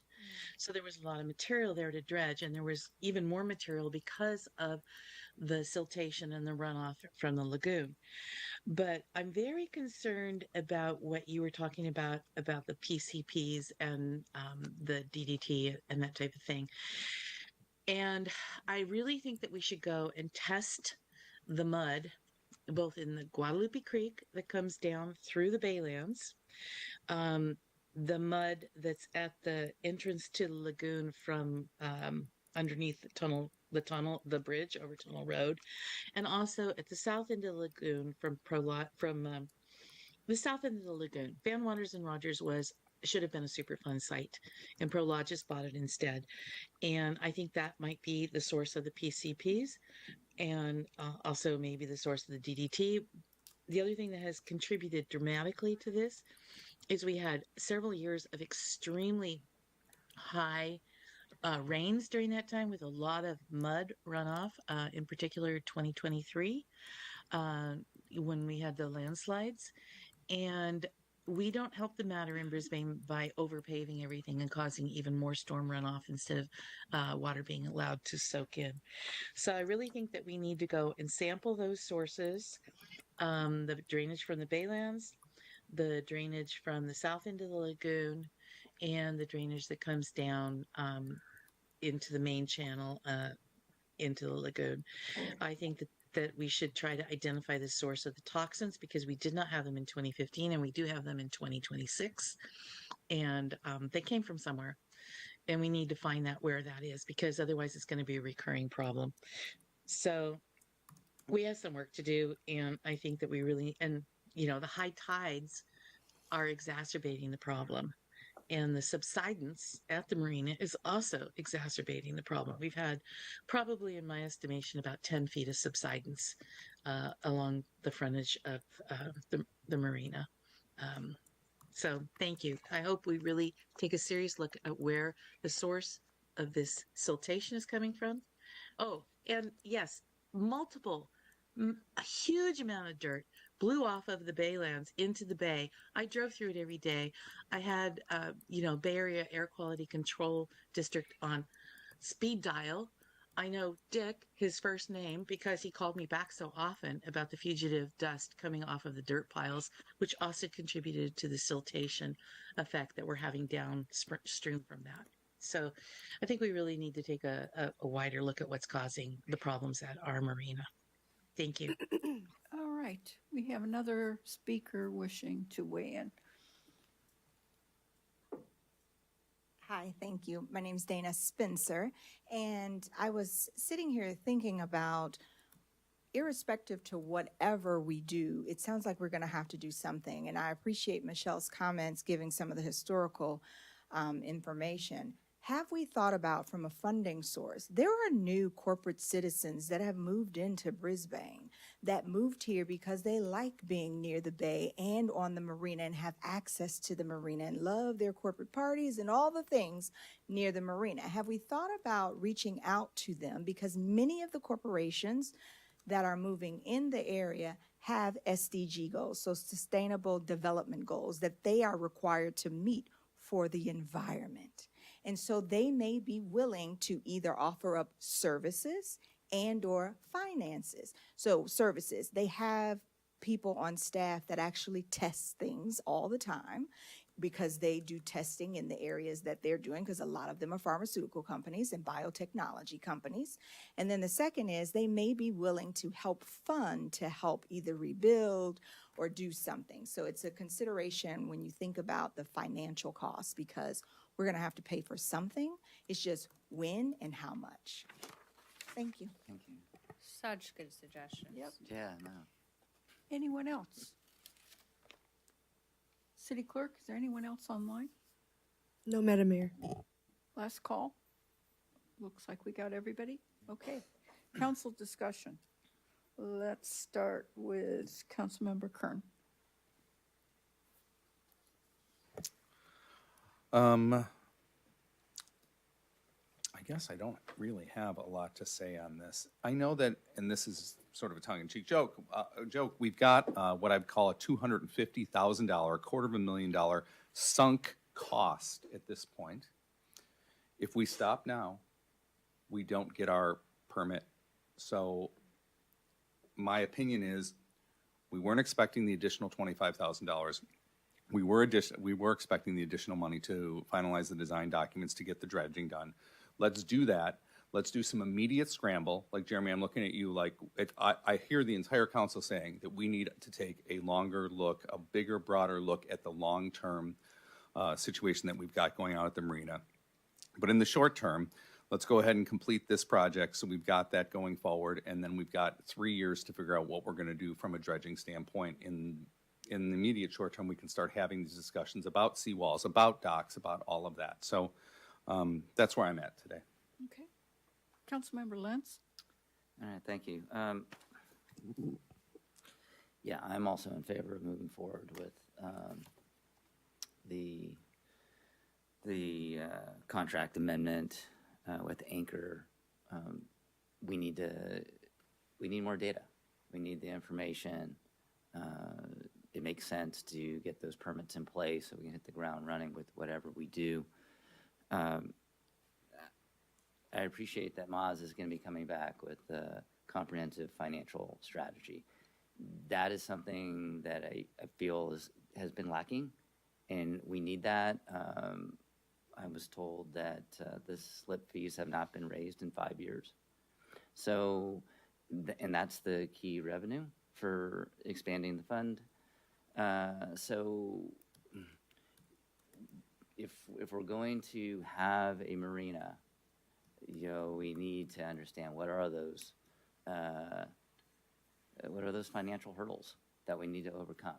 And based upon conversations that I have had with Randy Burrell, our former city engineer, and with Maz, there is confidence that we could at least have 10 years to 20 years. And of course, that's going to be a big lift for the boating community to be sustainable with their financial obligations. I don't feel it's responsible for the city to put its general fund money into the marina, but I am completely committed to working with all of you and with staff in the boating community to find those solutions to have a sustainable and long-term possibility for being able to utilize the marina over the next 10, 20, potentially 30 years. You're right, Frank. There are some huge costs out there, and you brought it up to Madison.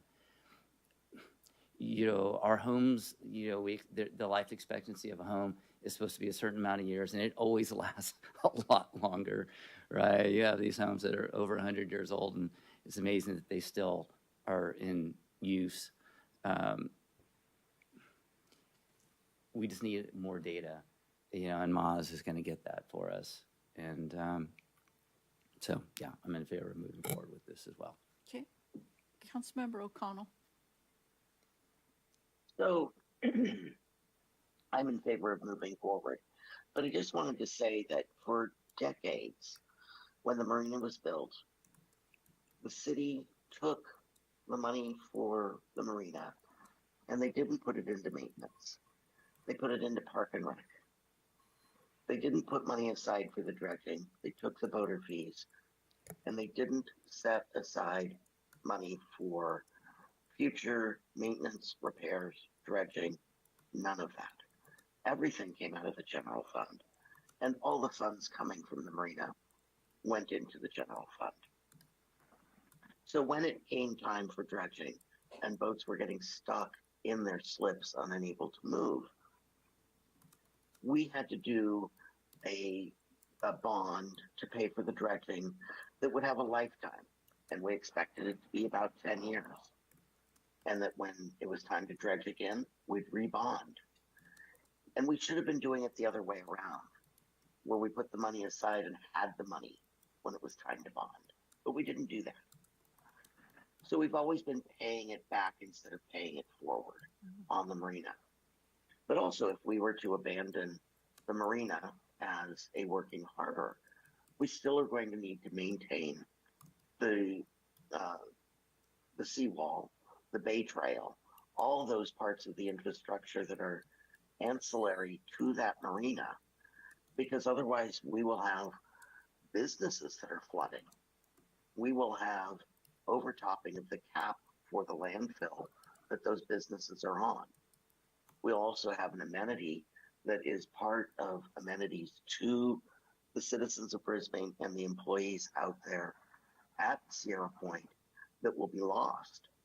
And while we may say we shouldn't be putting money into a marina, quote unquote, we're going to need to put that infrastructure in just to maintain the bay trail and to keep that landfill from being overtopped.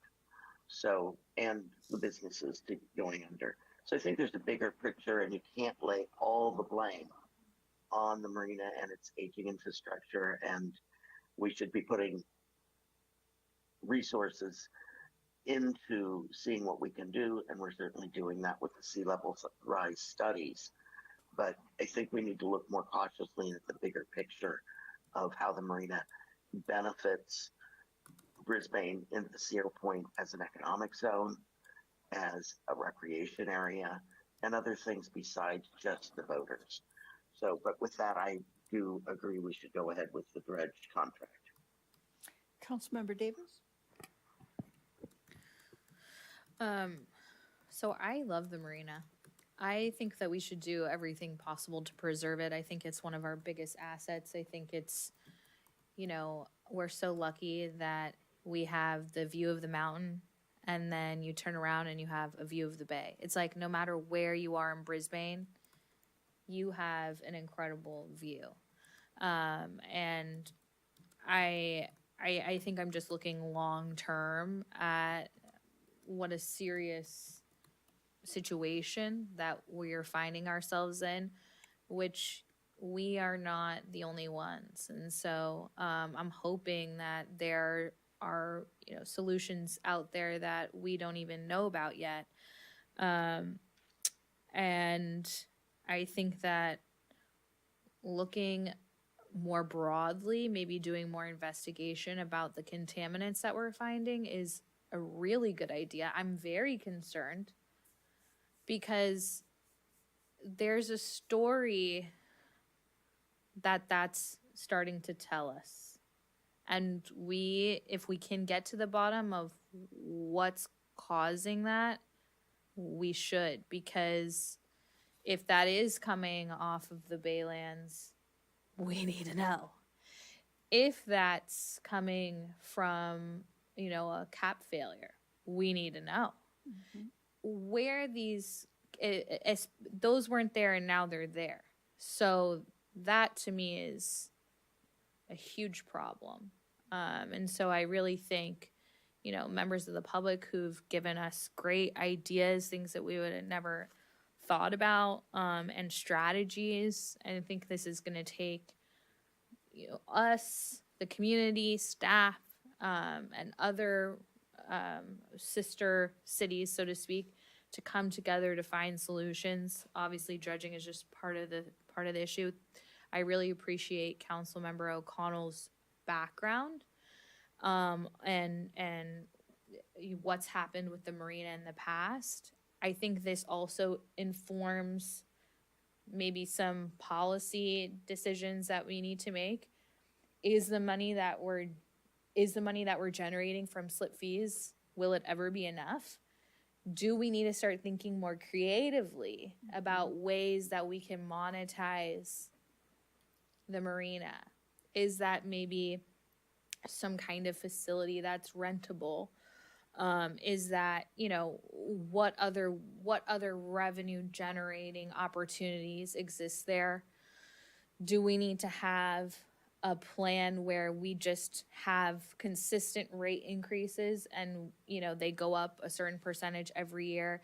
Because when, like Councilmember Lentz mentioned, I don't know if that is true, that it's been 5 years, but if you're not increasing the rates on something that is going to require a lot of maintenance, we know that we're going to need to do the dredging again. It's not just we do the dredging once and we never have to do it again. And so if you're not increasing the rates regularly, then when you have to go do it and you have to start jumping up, then it's a hard pill to swallow for the boaters.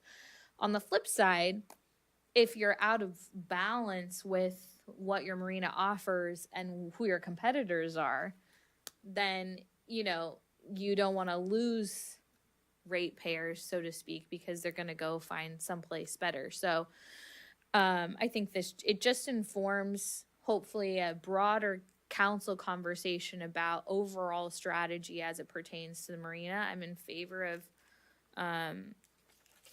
increasing the contract amount. You said that doesn't bind us to doing the actual dredging. It's just getting us to the point where we can pull the trigger when we want to pull it. Okay, I think that makes sense. Yeah. So not to repeat everything that has been said, because there have been just tremendous comments tonight from everyone in the public, great ideas all across the board. I think it shows it's not just a marina and it's not just the dredging, it's the entire area that we're looking at. Fundraising, great idea. Having regular increases, looking at the toxins. There's so much there that we don't know. Sea level rise, the integrity of the landfill. I don't know if it's appropriate, but in some ways it, in my mind, brings me to thinking about the Sierra Point Subcommittee maybe developing with staff and a consultant a 10-year plan.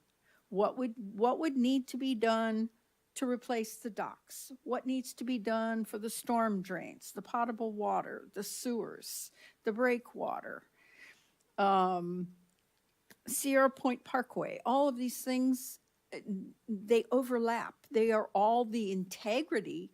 Why dredge a marina if you let everything else fall apart? It needs to be holistically dealt with. And I appreciate Councilmember O'Connell saying, looking forward on this, instead of always going backwards and saying, oh, we should have, or wow, we let this get out of control. It's something we see with facilities. And sometimes maybe by human nature that happens, that we have something shiny and new, and it kind of lumps along for 10, 20, 30 years. And then you go, ooh, wow, needs work. A lot of work. Oh, a lot of work. And it's not just that structure, but wow, we had 3 or 4 at the same time, and now they all need work. So we need to, I think, do a better job at setting up some systems to examine these things, parsing out funding. I love the idea of talking to other businesses out there and saying, do you love the marina? Let's have a Love the Marina fund. Save the marina, because once it's gone, it's gone. And what does that mean? And if we have toxins, what's happening to the shorebirds? Adopt a dock. There you go. So it to me says it's not just the dredging. I think this is timely that it's coming before us and these discussions. And I think Ma's coming back and staff and Jeremy talking to other people in the harbor. we're going to have a lot more information and a lot more interesting discussions, and I hope more residents show up with ideas, because we heard some great ideas tonight. So I do think we need to move ahead and do the testing. It's going to tell us a lot more, not just about dredging, but the area. So my question also is, this is on the agenda as receiving a report, but I notice in the staff report, we're asking for a motion to approve the contract. So is this, if someone could verify for me, city attorney, city manager, is this a vote? I will verify this as direction to staff on. Okay, Yes, so we thank you. don't need to take a vote. Staff, do you have sufficient direction on at least what to come back to us? Yeah, I think we're in great shape. Thank you. Okay, and I would just thank everyone. This was a fascinating Yeah, thank you. discussion and very productive. And I hope if you're into social media, go on social media, talk about it, talk to your neighbors. Let's get some ideas in here. There's a lot to look at with this. So it was timely. Thank you, everyone. Moving along. We now go to item H. This is to receive a report on proposed development impact fees and provide direction and feedback on fee setting. And we have our Assistant City Manager, Christina Fernandez, is doing the presentation. Thank you. And who I might add provided us with a really impressive staff report that I believe had to have taken a huge chunk of her time. It was very good. Great. Thank you. Let's see. Could we get the slide deck up, if possible?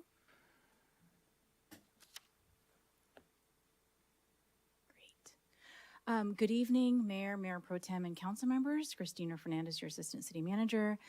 With me tonight, I have our Acting Director of Community Development, Julia Ayers, to help answer some questions. I also have consultants from Matrix, Fair and Peers, and NBS on the line this evening to answer any questions you may have. So just going through some background, Council provided direction back in 2023 and 2024 to complete 4 nexus studies in preparation for the implementation of development impact fees. It's my understanding that there was some concern at the time over the constraints of using impact fees, such as impact fees being unable to be used for maintenance and services.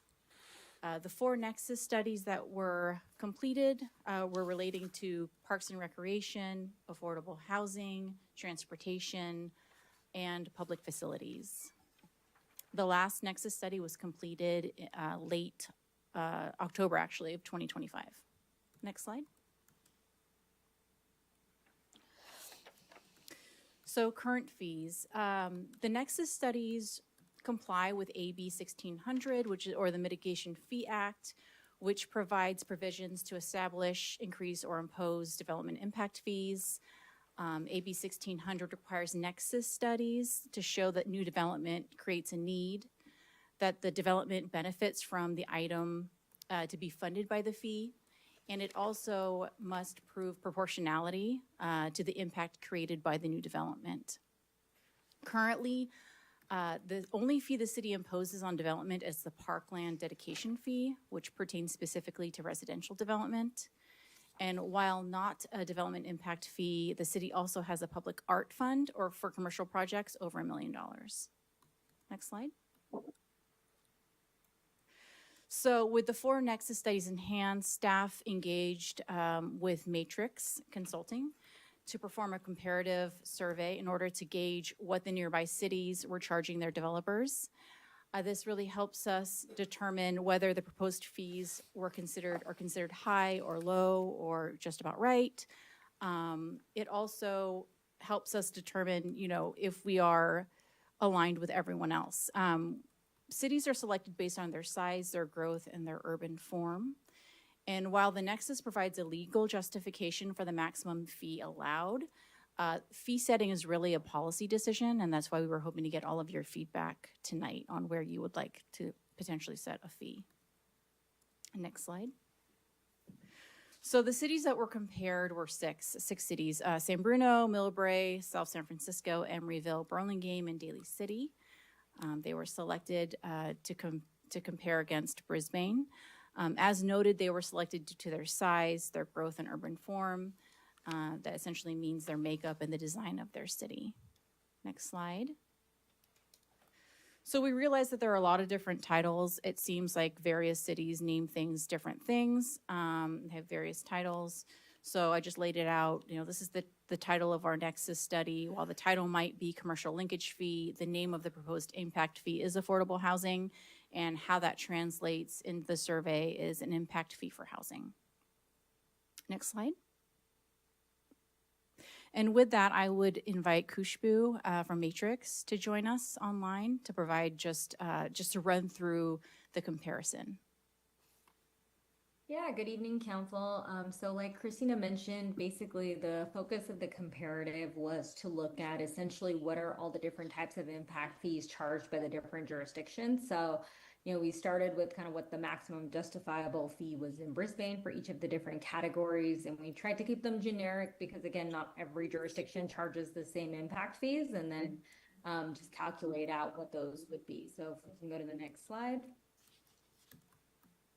Same thing for the multifamily, kind of trying to pick scenarios to look at again, as impact fees are charged differently under AB 602. They have to be per square foot based, but a lot of jurisdictions haven't gone through and updated a lot of their impact fees yet. So, creating these scenarios allows us to get as apples to apples as we can, but just some items to note that, for example, somebody like Burlingame, they haven't updated their impact fees since 2006. So, a lot of their impact fees are on the lower end compared to some of the other jurisdictions. Wow. We go to the next slide. Same thing for the R&D impact fees. Again, this is not a common land use type in all of the other jurisdictions surveyed. So where it was called out separately, we did note that, but where it wasn't called out separately, it wasn't noted. But again, taking a look at, kind of what that maximum justifiable fee is. And as you'll see, as we get into these non-residential or commercial uses, that the maximum justifiable fee is really high because it includes the housing fee, the affordable housing impact fee. Next slide. Same thing for hotel rooms. It's, taking a look at, again, what all the other jurisdictions were charging based on either the number of rooms or the size of the building. So again, kind of that maximum justifiable fee, the reason it's so high is it's that affordable housing component. Not a lot of jurisdictions, again, charge it at that maximum justifiable rate. Next slide. Same thing for industrial. There is a typo in here. It's actually supposed to be a 150,000 square foot project, not a 60,000 square foot project. So just wanted to make that note for this graph. But it is, again, kind of looking at that scenario of, again, what is that maximum justifiable fee based on all of the different fee categories. And it's a little bit harder to see because, again, that affordable housing maximum justifiable fee just kind of pushes all of these charts a little bit out of alignment. And then we go to the next slide. And I think this is the last scenario, but taking a look at, again, kind of a commercial or retail project. Same thing, that affordable housing fee just kind of pushes everything out of a little bit of context, but again, looking at what those maximum rates are under the Nexus analysis. And I think the next slide. Turn it back over to Christina. Thanks, Khushbu. So as you can see, the majority of our fees, the bulk of that total impact fee for each prototype is really in housing, right? Because housing is just super expensive.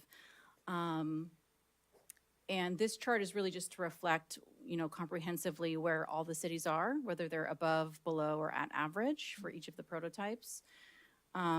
Next slide, please. So next steps, if the council decides they'd like to proceed with impact fees, staff would bring back the recommended fees based on the feedback we hear tonight and have a public hearing. We would adhere to noticing requirements, which requires 10 days of notice. Fees may then be imposed 60 days after adoption, and there are annual reporting requirements per AB 1600. Next slide, please. So the options for council, we could, you could direct staff to adopt no fees and just do nothing. You could recommend that we adopt some of the fees, or you could recommend that we adopt all of the fees. And then based on that information, staff would like to know whether we should set the fees at the average, below, or above the average. And just to know that fees in lieu of impact fees may be included as a part of development agreements, such that if you were to forego an impact fee, that's not to say that you could not incorporate something in a development agreement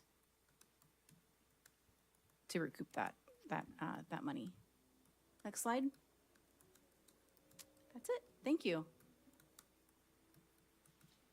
Okay, council questions. Let's start with Councilmember Lentz. All right, thank you, Madam Mayor. Yes, great staff report, Christina. It was very, very well laid out, and you know, it gives us those examples that are so important, right? To, you know, when you're trying to figure out should you do impact fees or not, you need to look at, well, what are the other cities doing?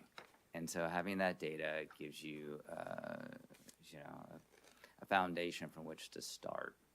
So, yeah, so this maximum justifiable.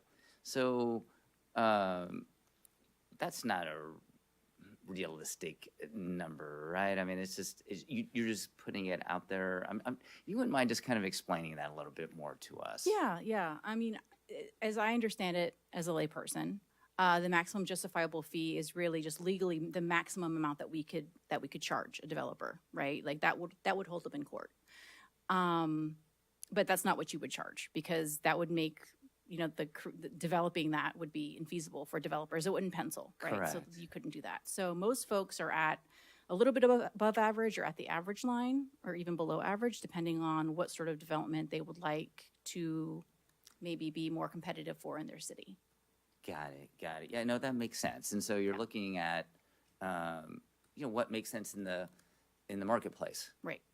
So, and then these impact fees, they're not just if the council decided to move forward with it, they're not set in stone. The council can make adjustments as it sees fit, depending upon those market conditions, correct? Well, I will say that it would require an update to the Nexus study. So let's say market conditions change and you would like to increase the fee or lower the fee. That would require us to then do another Nexus study to ensure that, you know, it's you know, that we can defend whatever fee we put out there. Really? So you'd have to do another Nexus study if you decided to lower it?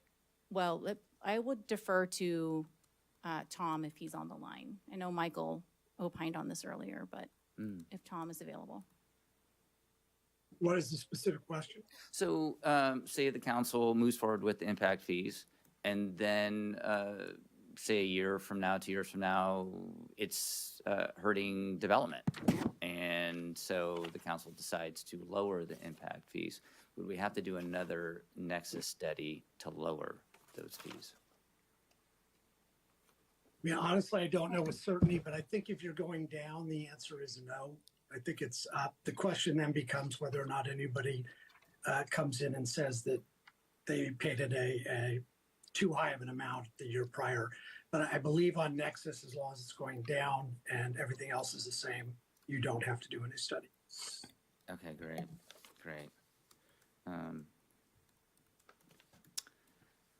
All right, right now, those are the only questions I have. Okay. Councilmember Davis. I spoke to staff earlier, so I don't have any questions. Councilmember O'Connell. So, if we were to implement development fees, any project that's already been submitted would not be covered by these fees? Is that the case? So it would depend. So it remains to be seen how this may impact future developments. You know, if a development has a vesting tentative map, then they are exempt from these fees. However, a VTM does not preclude us from putting fees into a development agreement. So it really depends on where the development is in the process. And I don't know if, Julia, if you had any more to add to that. I guess I would just clarify that the vesting tentative map must be deemed complete prior to adoption of the fees. That's my understanding from our legal counsel. And I'm happy to expand if needed. Okay, thank you. And then if we were to have implemented the development fees, and then we went ahead with a development agreement, those can have a different fee structure than what our impact fees normally would be. Is that correct? There's nothing that would, if you were to adopt impact fees, there's nothing to preclude you from including additional fees in a development agreement. Or lower fees? Correct. Thank you. Those are my only questions. Councilmember Kern? Thank you.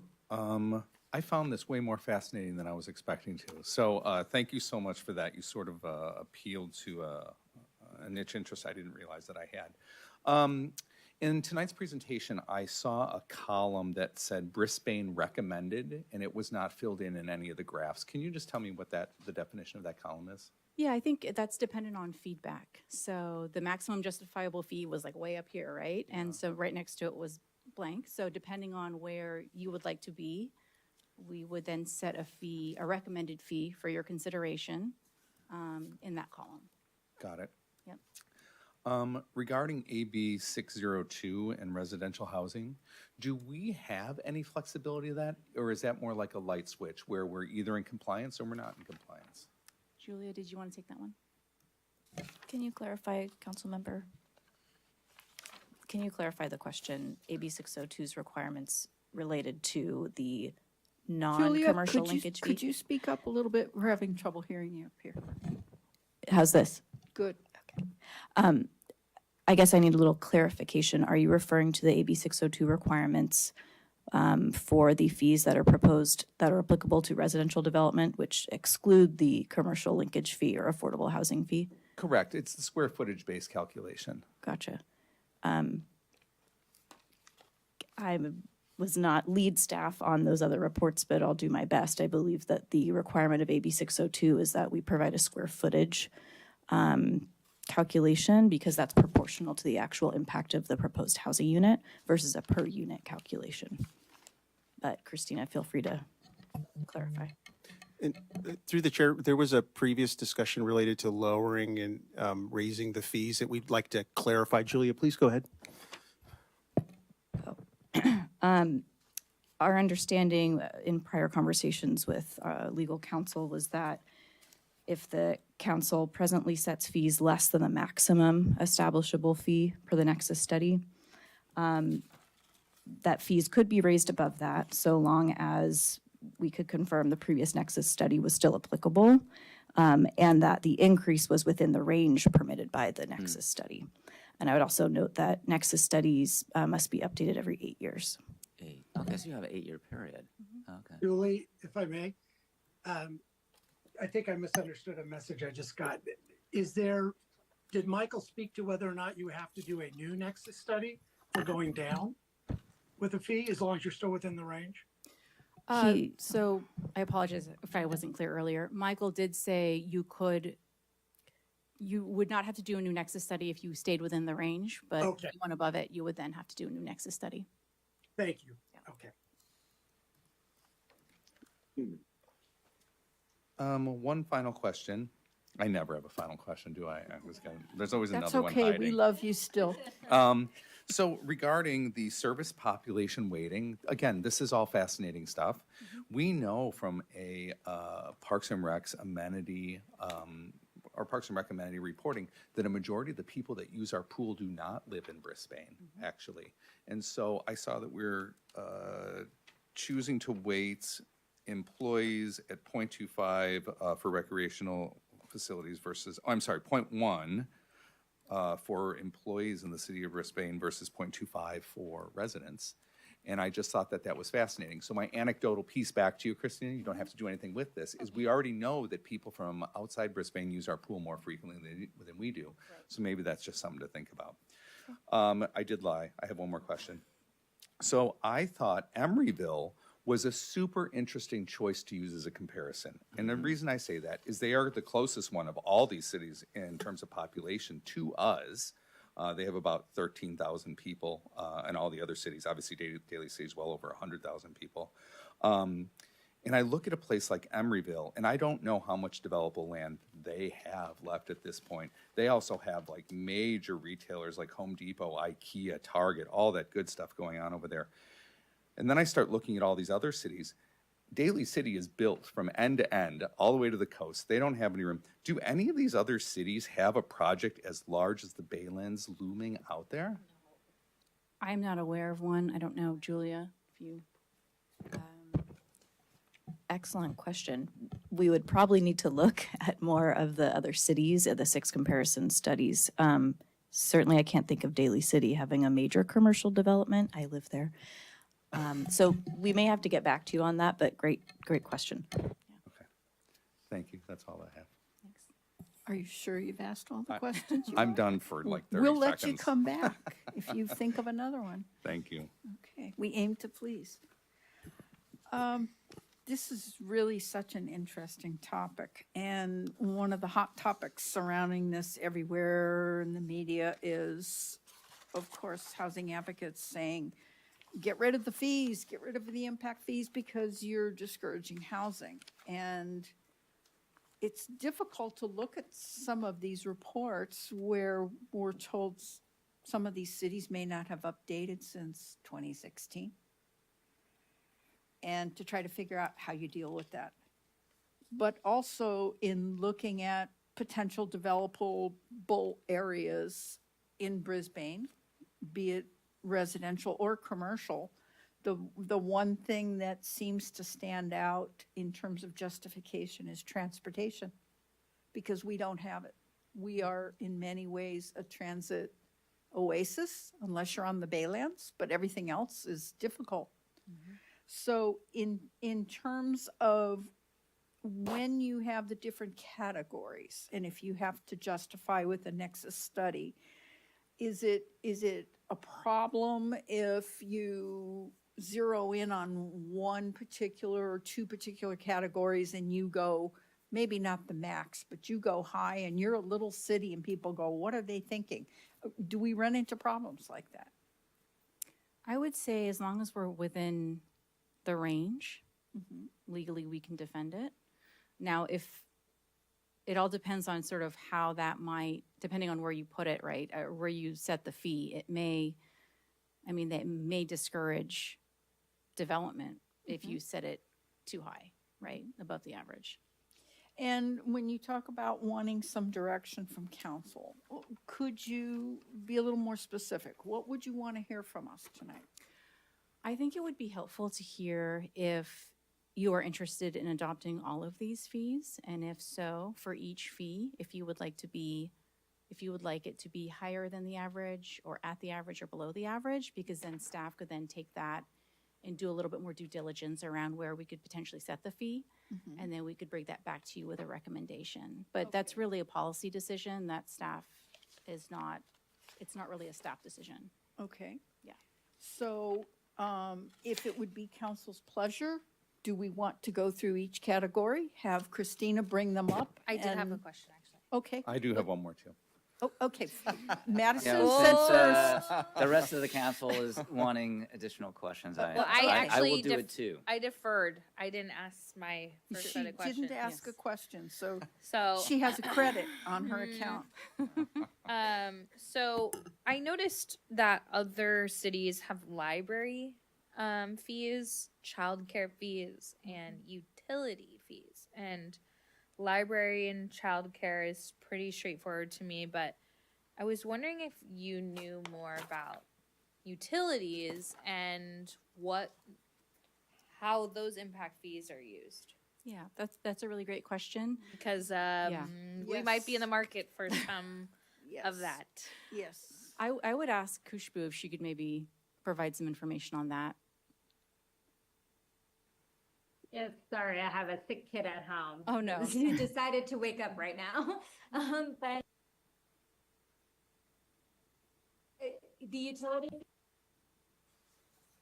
are utilized for like replacement of systems and treatment plants and all of those components.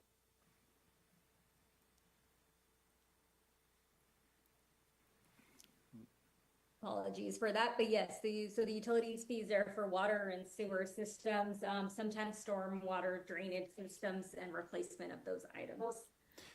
So it's more of a kind of, again, the infrastructure associated with those utilities. Kushbu, this is the city manager, Jeremy. It just, if I may, through the chair. My understanding, like with all these fees, it's to ensure that the new development is supported. So can you use these fees for the existing need? No, so you cannot use them to bridge any gaps in existing deficiencies. You would have to show that there is a need to either expand your system due to new development, things like that, that there is an increased demand on the existing system because of the new development that would occur, and thereby kind of draw that nexus for charging these types of impact fees. Sorry, Madison. No, that was helpful. And then I noticed that you have, if you look across like different cities, between like single family, multifamily, research and development, I haven't mapped them all out. Some cities follow the same trajectory in that, you know, housing may be the biggest, and the next might be general government, and the next might be whatever. And that stays consistent no matter the development type.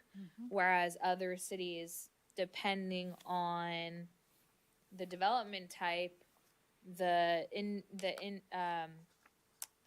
impact fee is higher or lower, and so usually housing is number one, but sometimes, you know, something else, they're not always ranked the same. And I noticed that in the max fee, it also fluctuates. So, and I think but it fluctuates interestingly. So like in single family, let's just look, if we look at multifamily, number one fee is parks, then goes general government, then goes library, then goes public safety, I assume, and then transit, and then research and development. Number one is housing, not parks. Number two is transit. Number three is general government. Number four is parks and rec. And number five is public safety. And so is that because like if it's a building, they're going to be impacting, we're going to need more transit for their employees, and they're going to be offsetting, you know, more high paying jobs makes it difficult for people to get housing. And public safety might be at the bottom because theoretically these people are just coming into work. They're not maybe making calls to police at the same rate that residential might be. Is that why these are shifting in the way, in the max fee is shifting? Yeah, so it's my understanding that this is all based off of the Nexus studies. So this is really sort of formulaic, such that the same sort of methodology is applied to each type, right? So it's such that it's uniform throughout. So if the you know, council was saying, well, affordable housing is we want to generate the most money in that category. The report here doesn't necessarily support that always being, for each development type, that always being the number one generator. It could be, and so you would suggest following then that the more formulaic. I think because if that was the case, I mean, all the others should align. They're all every city is different. Like some fees are really high and others aren't. And so if you look across, you know, Parks and Rec might be number 1, but for one city it might be number 5. Mm-hmm. Yeah, I think it all depends on where you, I think the way that you could potentially prioritize the fees is with how you set the fees, right? So like maybe you would set housing higher than you would set whatever, another fee, right? Transportation, such that that fee would always be higher and always make up sort of a larger chunk of whatever you were developing. Or if you that would do makes it, sense. or you would do it at the scale that, or you would not do it that way, and you would do it at the scale that's outlined here, because for some development types, the parks might be the number 1, might be the biggest fee, but for others it could be housing or something else based on the study. So I just was kind of curious at like the Right. fluctuations between development types. I was thinking I would see this one's always the most, this one's, Right. comes in second place, and I didn't find that to be the case when I started looking at the numbers, and so Yeah. I just Okay. wanted more information on that. Okay, Councilmember Kern, you're quiet down there, but I know you had another question. I have 2 now. The longer we go, the more questions I come up with. Playing off of Mayor Mackin's question, as we're going to work our way through these development impact fees, which are the 4 of them, if we were to say something like tonight, we don't want to assess a fee for public facilities. The Nexus study is complete. We've got it. How long, and you probably already said this, knowing you, how long do we have to then enact those fees based upon the current Nexus study we have in front of us now? It's my understanding that it's roughly 8 years. Like you would have to update them every 8 years, according to Michael, or legal counsel. That is correct. The government code states that adoption of a fee has to be based on a nexus study that's no more than 8 years old. Oh, great. And if Okay. legal has more to add. No, that's exactly right. It's in the code. Great, thank you so much. Okay. And last but not least, why did I even say that? In terms of the fees, the developer fees, have we heard of anybody in the state of California doing like a fee deferral? What I'm referring to is, and going back to my Chicago days now, instead of charging the developer a fee at the time that the building permit is issued, you collect the fee on the back end when the COO or the certificate of occupancy is issued, giving them more time to move funds around and do what they need to do. Is that doable in the state of California? That's a good question. Tom's nodding yes. It depends on how you do it, but yeah, I'm sorry, Christine, I thought you were. No, you're fine. Depends on how you do it, Frank, but yes, you can defer. It's legally okay. It's a question of the community's will for how long they'll defer something like that. Okay. Thank you. That's it. So it still has to be, if you defer beyond the period, you're going to be outside the nexus, of course. So just don't keep that in mind. Got it. Okay, Good so feedback. Thank you. if you deferred a fee until the occupancy permit is issued, would it or could it be on one specific type of item I believe so, Tom. rather Yeah. than across the board? Yeah, I mean, I would think that if you were, let's say, wanting to encourage housing, you could potentially apply a deferral to that to encourage that. But Tom, Oh, I'm sorry. I correct me thought if you I'm meant within incorrect. housing. Yeah. Madam Mayor, do you mean within housing options, condos versus townhouses versus single family? Or do you mean housing versus new high rises, that kind of thing? No, I'm more asking, kind of dovetailing off of Councilmember Kern, and maybe I'm going in a little different direction. If you have fees that are transportation, housing, general government, or utilities, perhaps some of these, you need those fees up front to accommodate the development, whereas maybe the affordable housing component, you could defer until the occupancy permit. Can you arbitrarily ask for some on the front end and some with occupancy later on? So what you're getting at, I mean, the answer is the same as the prior answer. It's going to get down to the nexus and how long you're doing it and things like that. But regardless, this is why you have, to be blunt, that's why you have development agreements.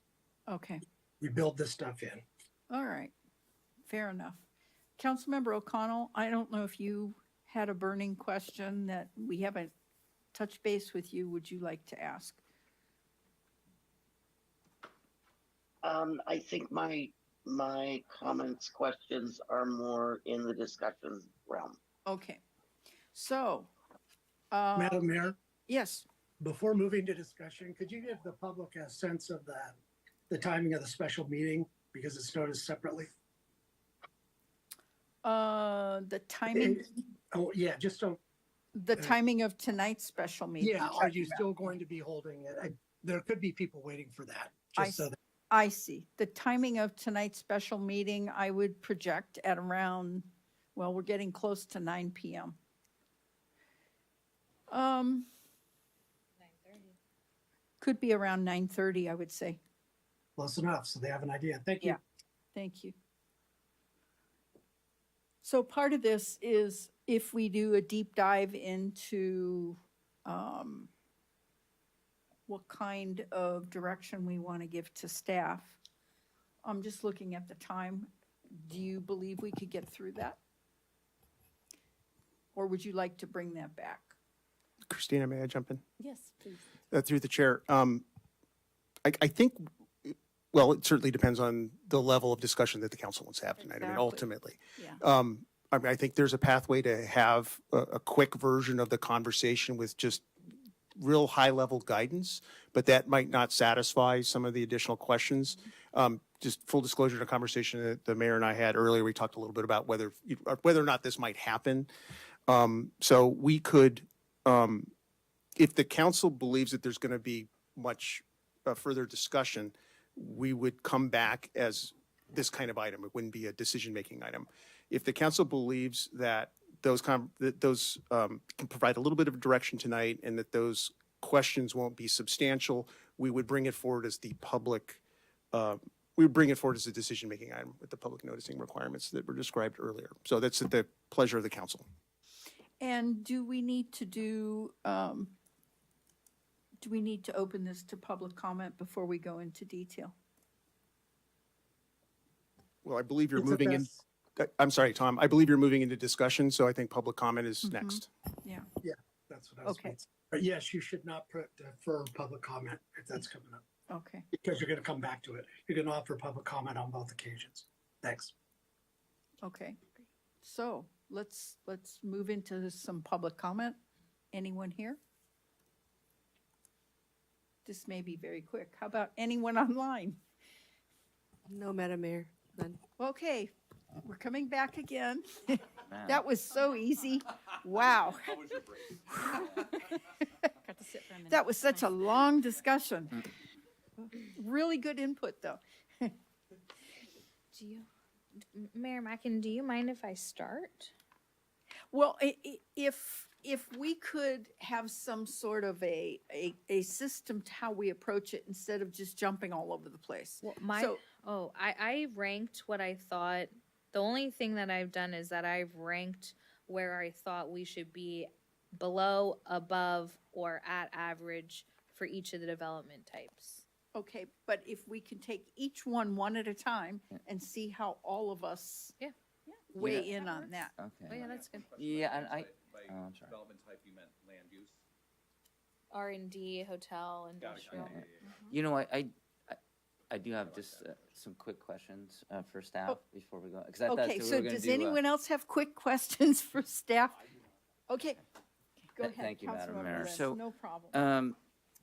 You know, just to get a real good understanding of just the, basic level. So if the council moves forward with the impact fees, developers, they submit their permits, their applications, and when they get their permits, then there's a process where they pay into covering these impact fees to cover impacts that we feel would be needed for their developments in our city. Correct. And there are these 4 buckets, right? So then this money gets collected, and then the city decides, hey, we'd like to use some of these funds or all these funds for a particular project.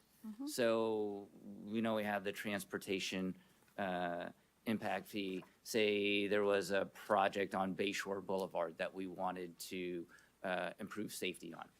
That could be a potential project if it met the Nexus requirements. It has to meet the Nexus requirements, but yes. Okay, okay. And then if there was, say, for example, an amenity out at Sierra Point, we decided we wanted to build a playground or a dog park, and if we felt that the increase of employees at Sierra Point or wherever might put impacts on our existing parks, we could potentially justify with the Nexus that Yes. this is justified. Yes. Okay, okay. So I think I'm going to ask it now. I was going to ask it potentially later, but with we have one for affordable housing. We have an affordable housing fund, and it just makes sense that if we collected these impact fees, that the money would go into the affordable housing fund.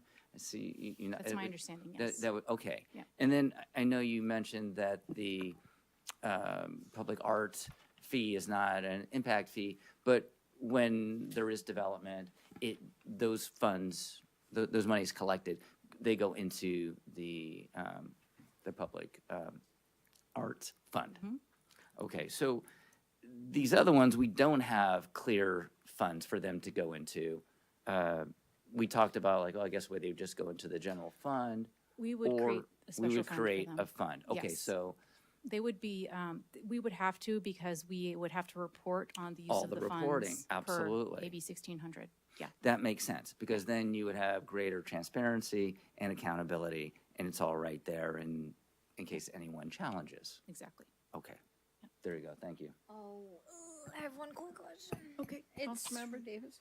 So if you could provide some clarity on the first page of the staff report, it says 1, 2, 3, 4 impact fees, but in the charts there's 5.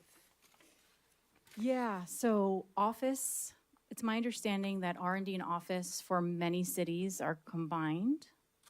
Only the city of Emeryville is separated out. No, that's not what I'm talking Oh, about. okay, I'm I'm sorry. talking about you have general government. Some it's general government, library, parks, public safety, and transit. And then others, it's general government, housing, parks and rec, public safety, and transit. So public safety is not specifically called out here, nor is library. I don't know if that's just public facilities that then is getting parsed out in its own thing, but public safety comes up a lot in here, but is that what we're calling, I don't know, because general government's its own thing, so I guess I'm just confused, because I thought we're contemplating 4, but That's what I in think there's everyone 4. it's 5. Ye- Right, that's a really great question. I think, let's see, 'cause there's 4 Nexus studies, correct? right, Yeah. But there's a value. There's 5 in every page. There's 5 values. There's 5 numbers. So I didn't know if public safety was could be a portion- evaluated. right, Is that separately. evaluated in one of these? One of the Nexus studies. In one of these studies, and it's just called out separately. Yeah, I know it is a piece of various Nexus studies. If I could defer to Kushbu, she could provide some input on us separating out those categories. That would be great. Yeah, I think, let me double check. The public safety one, I believe, is part of another Nexus analysis, though. Let me let you know which one it is. Just give me one quick second so I can pull that up. Which one is it?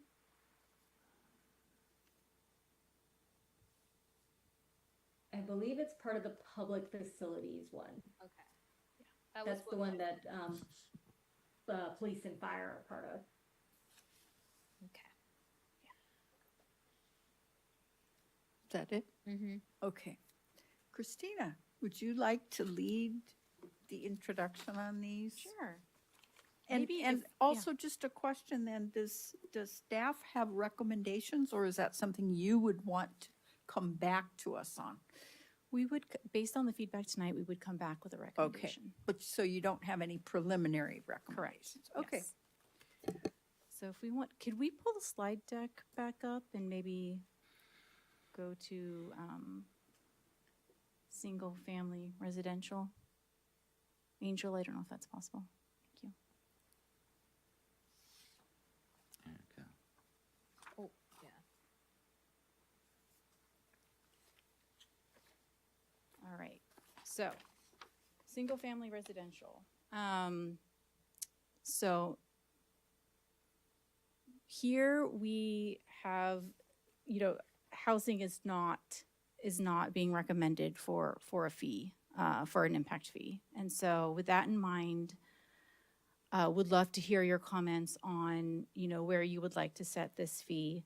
If you would like to set a fee that is above, at, or below, that would be great. And if there are specific, if you have specific thoughts about, certain fees like, general government or Parks and Rec or transportation, would love to hear those as well.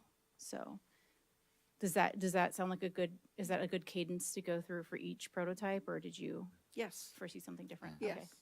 Okay, I'm going to go first on this one. Okay.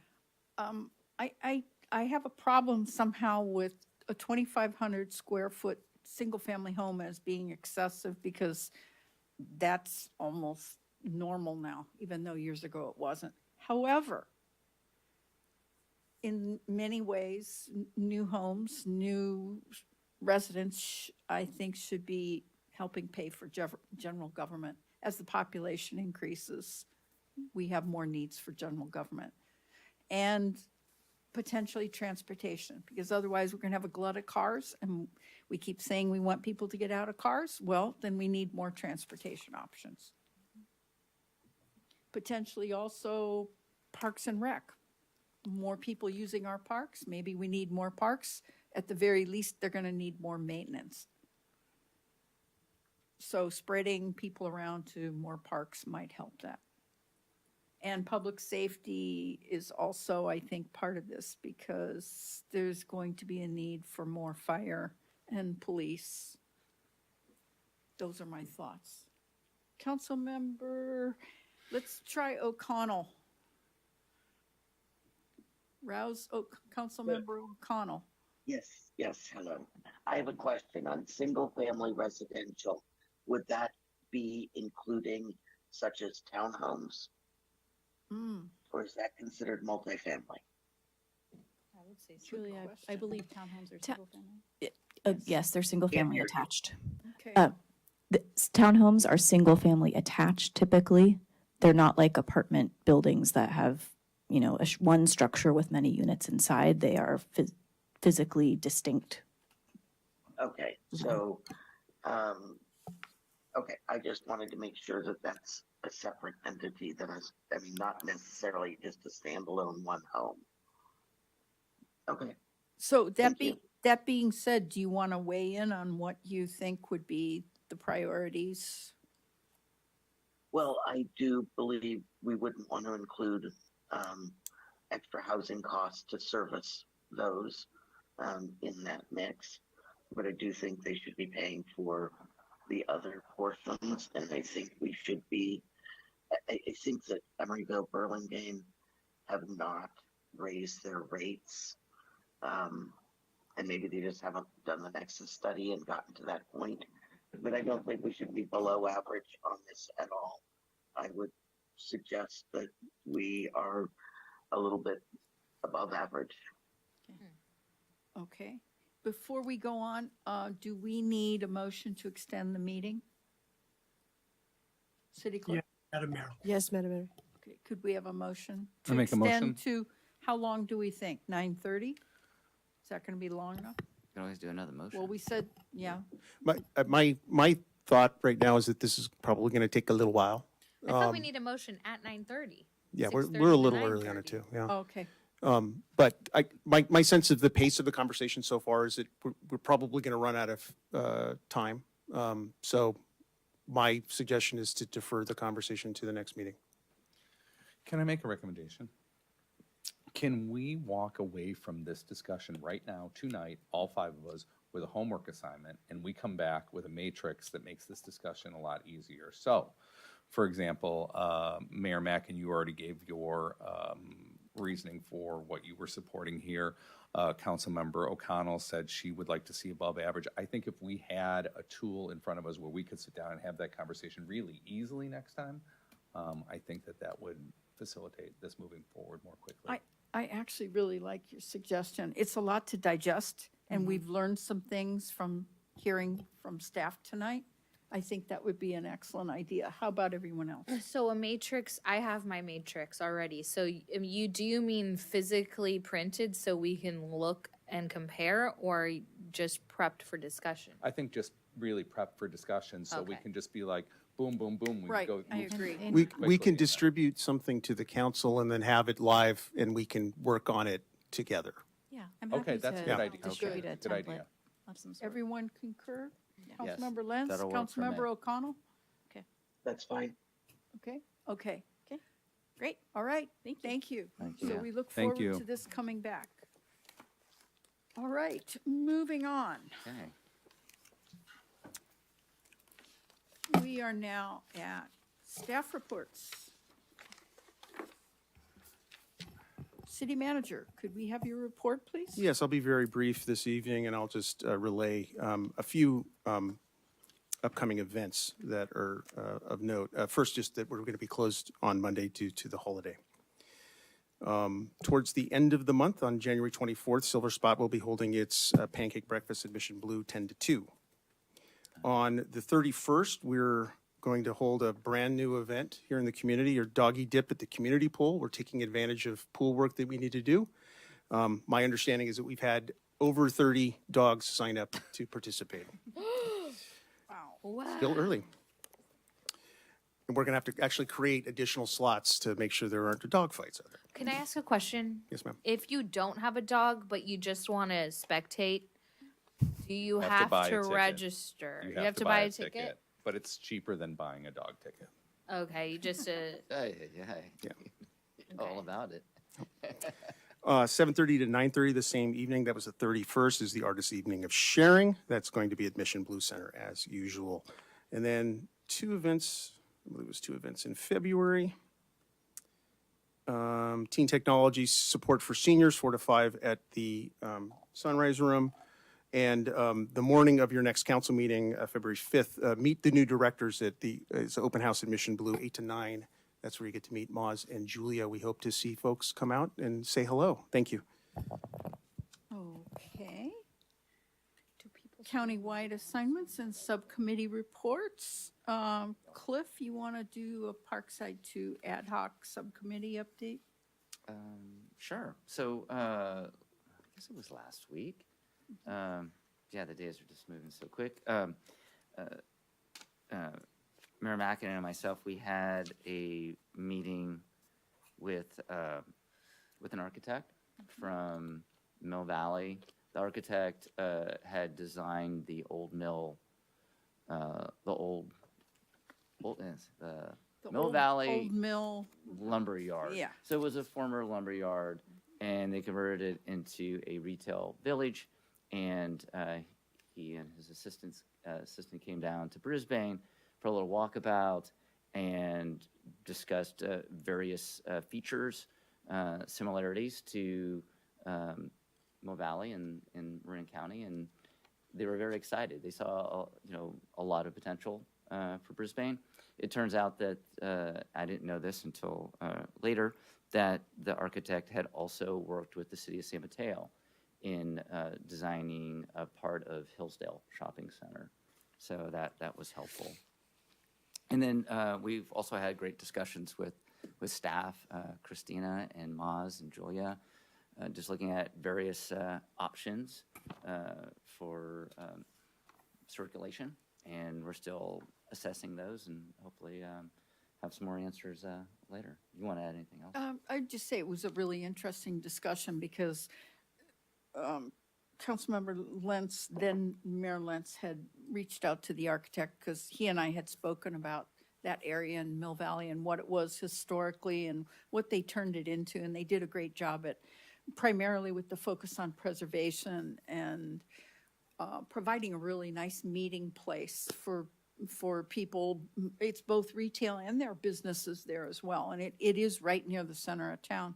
So it was exciting that they were willing to come down and look at what we had, because you look at their website, you see the mountain in the background, and you look at it and go, it looks just like Brisbane in the background with some trees in a really nice area, and wanted to see what they thought of the area we're considering on Parkside too. And the interesting comment they made is that this is bigger than what we had to work with.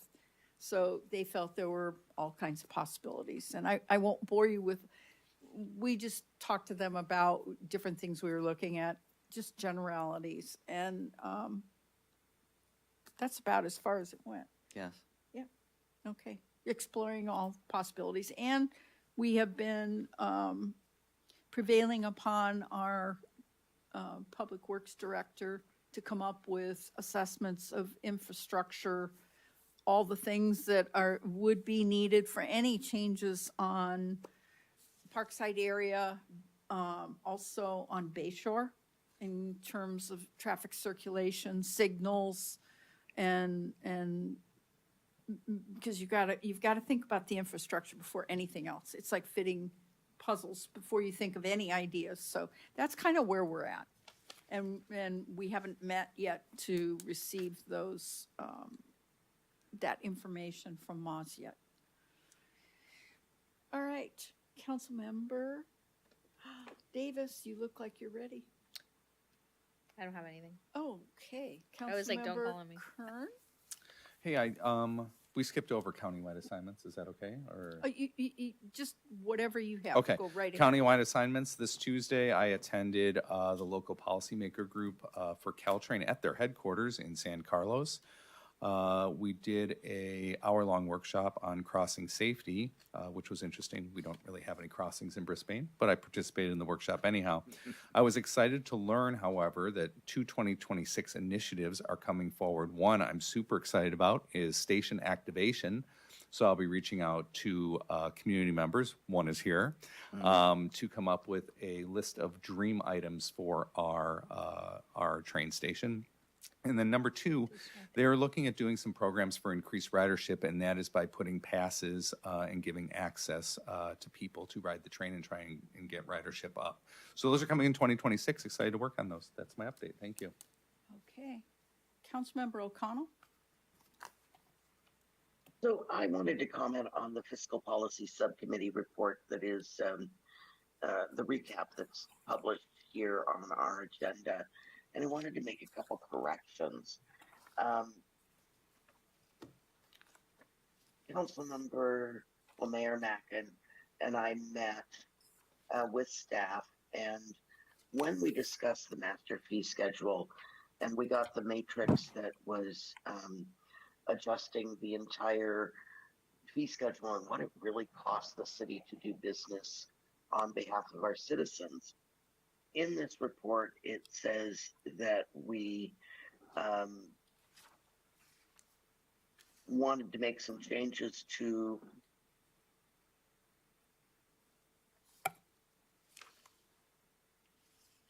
figure out a way to put this, but that there needs to be a large discussion around park and rec fees, and that we supported the idea of subsidizing childcare, senior pool activities, but not rental facilities.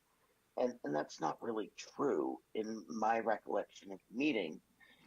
All subsidies of fees need to come back to the council for review in conjunction with budget considerations, I think was what the direction of the subcommittee was.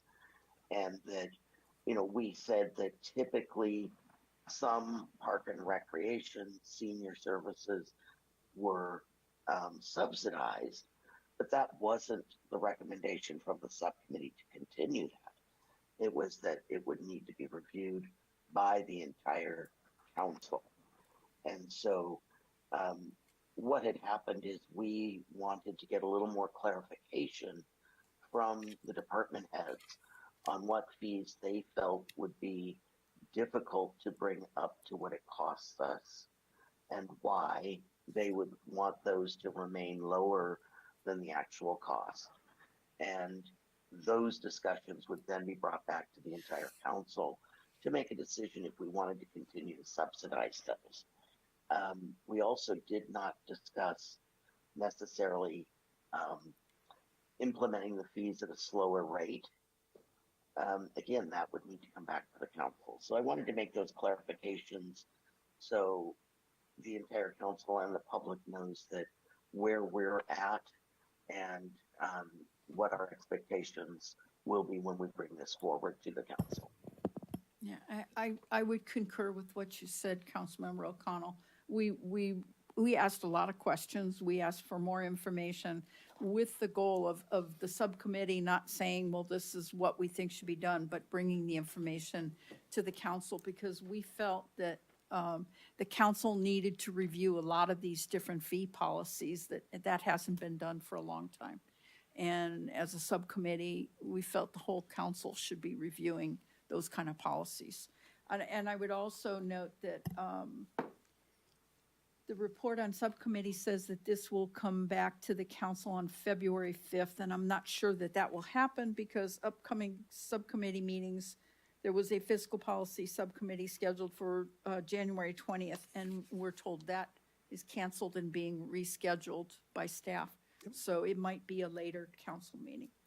Madam Mayor, through the chair, to your point, in the previous item, the Housing Subcommittee meeting, similar. We had anticipated at the time of the meeting that the item would be coming back to, this is the Hart proposal for Visitation Gardens would be coming back February 5th. We're anticipating it'll be a month later, early March. Oh, no. Okay, thank you. Yeah. All right. There's no issue. It's just some additional due diligence that needs to happen.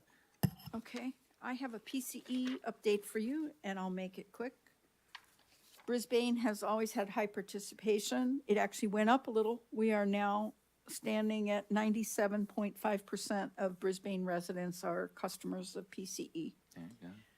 Budget billing. Some of you, when you in the past only had PG&E, you may have learned that you could average out your bills over a 12-month period so that you don't have the spikes in the winter for the super cold days or in the summer if you have heat. Well, PCE was excluded from that, and that changed recently. So you can get budget billing. They will look back on the past 12 months and adjust to a monthly figure, and then every month that passes, they average out then the past 12 months. So it's a really good way. I've heard from people saying that they're aghast. We had lots of cold weather. I'd remind a lot of people that's PG&E gas. PCE does not provide gas. So, but budget billing you can get concurrently for PG&E and PCE because PCE bills on the PG&E bill. That's by state law. Interesting. Let's see. The PCE website has undergone a lot of changes in 2025, and the newest announced, much like our own, there's a bot, and the advantage there is it is programmed with the most frequently asked questions. You can go on the website 24/7 and ask your questions anonymously, and it might be able to provide you with the answers. Finally, I brought up once before, there's been almost over a year, extensive meetings about changing the name of Peninsula Clean Energy. And the genesis of this is the constant problem of people not knowing their PCE customers, confusing it with PG&E. So we went through lots of hand-wringing and meetings and the public saying, I love the history, etc. But the name is changing. The name will be Westlight, one word, Energy. So it ends up as a moniker of WE, we. And you will hear the advertising, the power of we. And the significance to PCE is that PCE would not exist were it not for a group of elected officials in San Mateo County who said, we can do better on rates. We can do this cheaper and more efficiently. And they managed to form PCE, which really is a community generated power provider. So, Are we just gonna start calling it we? no, it'll be Westlight Energy. And then someone also asked, that's the advertising. I'm giving you a glimpse of what's coming. Someone asked if we are still clean energy. Yes, we didn't include Westlight Clean Energy like Peninsula Clean Energy because it's really cumbersome to have 3 words. That was part of it. And let me think of what else. I think that's about it. Madam Mayor, I did want to just mention to the council that the Economic Vitality Subcommittee is going to be meeting with the owners of the Brisbane Inn. So on Halloween evening, I stopped by and the owners wanted to talk about how to revitalize the business community on Visitation Avenue. And they had a lot of ideas, and they wanted to bring in other business owners on Visitation. So we came up with this idea of creating an economic summit for Visitation. And so I was wondering, and Tom, if you wouldn't mind chiming in, could the president of the chamber also attend the summit with Frank and myself and staff? The Brisbane Chamber. Yes, the president of the Brisbane Chamber. Could that person attend? A lot would have to be done legally to make sure all the disciplines are in place. It's not absolutely illegal, but it does create a perception problem. As far as legally, as long as you put a nameplate in front of Madison that says Chamber President, things like that, that's allowed. It's just know that after the fact, you frequently get people saying it was a Brown Act violation just because they see 3 people or read about 3 people. Yeah. Well, okay. Well, it's totally up to the president of the chamber if she wanted to do it, but it's really just a listening session just to get feedback from the business community on Visitation.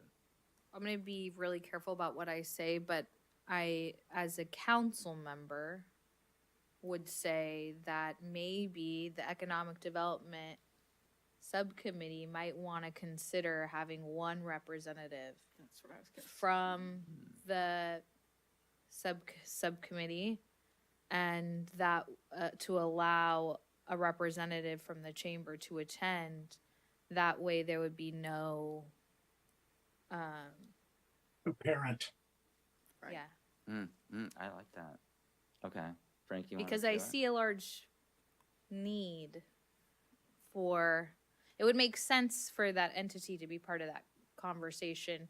And it would be difficult if, there would have to be a lot of, if there would be worry about there not being able to be a free enough conversation, because we don't want to violate anything, right? If I may, I'd suggest we take it offline. The depends on some other things on whether just replacing a subcommittee member for that night or having somebody not come creates a Brown Act violation. It depends on follow-up. But all that being said, there are ways to do it. I would just suggest we talk about offline so we know the venue and how things are laid out. That's all. Okay. Okay. City Clerk, any written communication? Yes, Madam Mayor. Communication was received from Susan Brandon regarding the proposal to rename the Sunrise Room to honor Joseph James Rydell. Brisbane City Council is addressed to Brisbane City Council and Sean King. William Murat's petition to elect people loyal to our country. Colleen Mackin, New York's Fed secret cash infusions raise fears of new bank crisis. From Joe G, Brisbane City Council red tag. based in Rostomovic, inquiry about relocation. Maria Mark, idea committee withdrawal. Thank you very much. Oral communications number 2, any member of the public wishing to make public comment?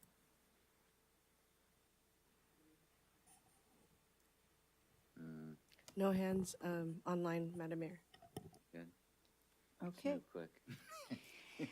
This meeting is adjourned in a timely basis at 9:22 p.m. to the special meeting in the large conference room. Thank you very much.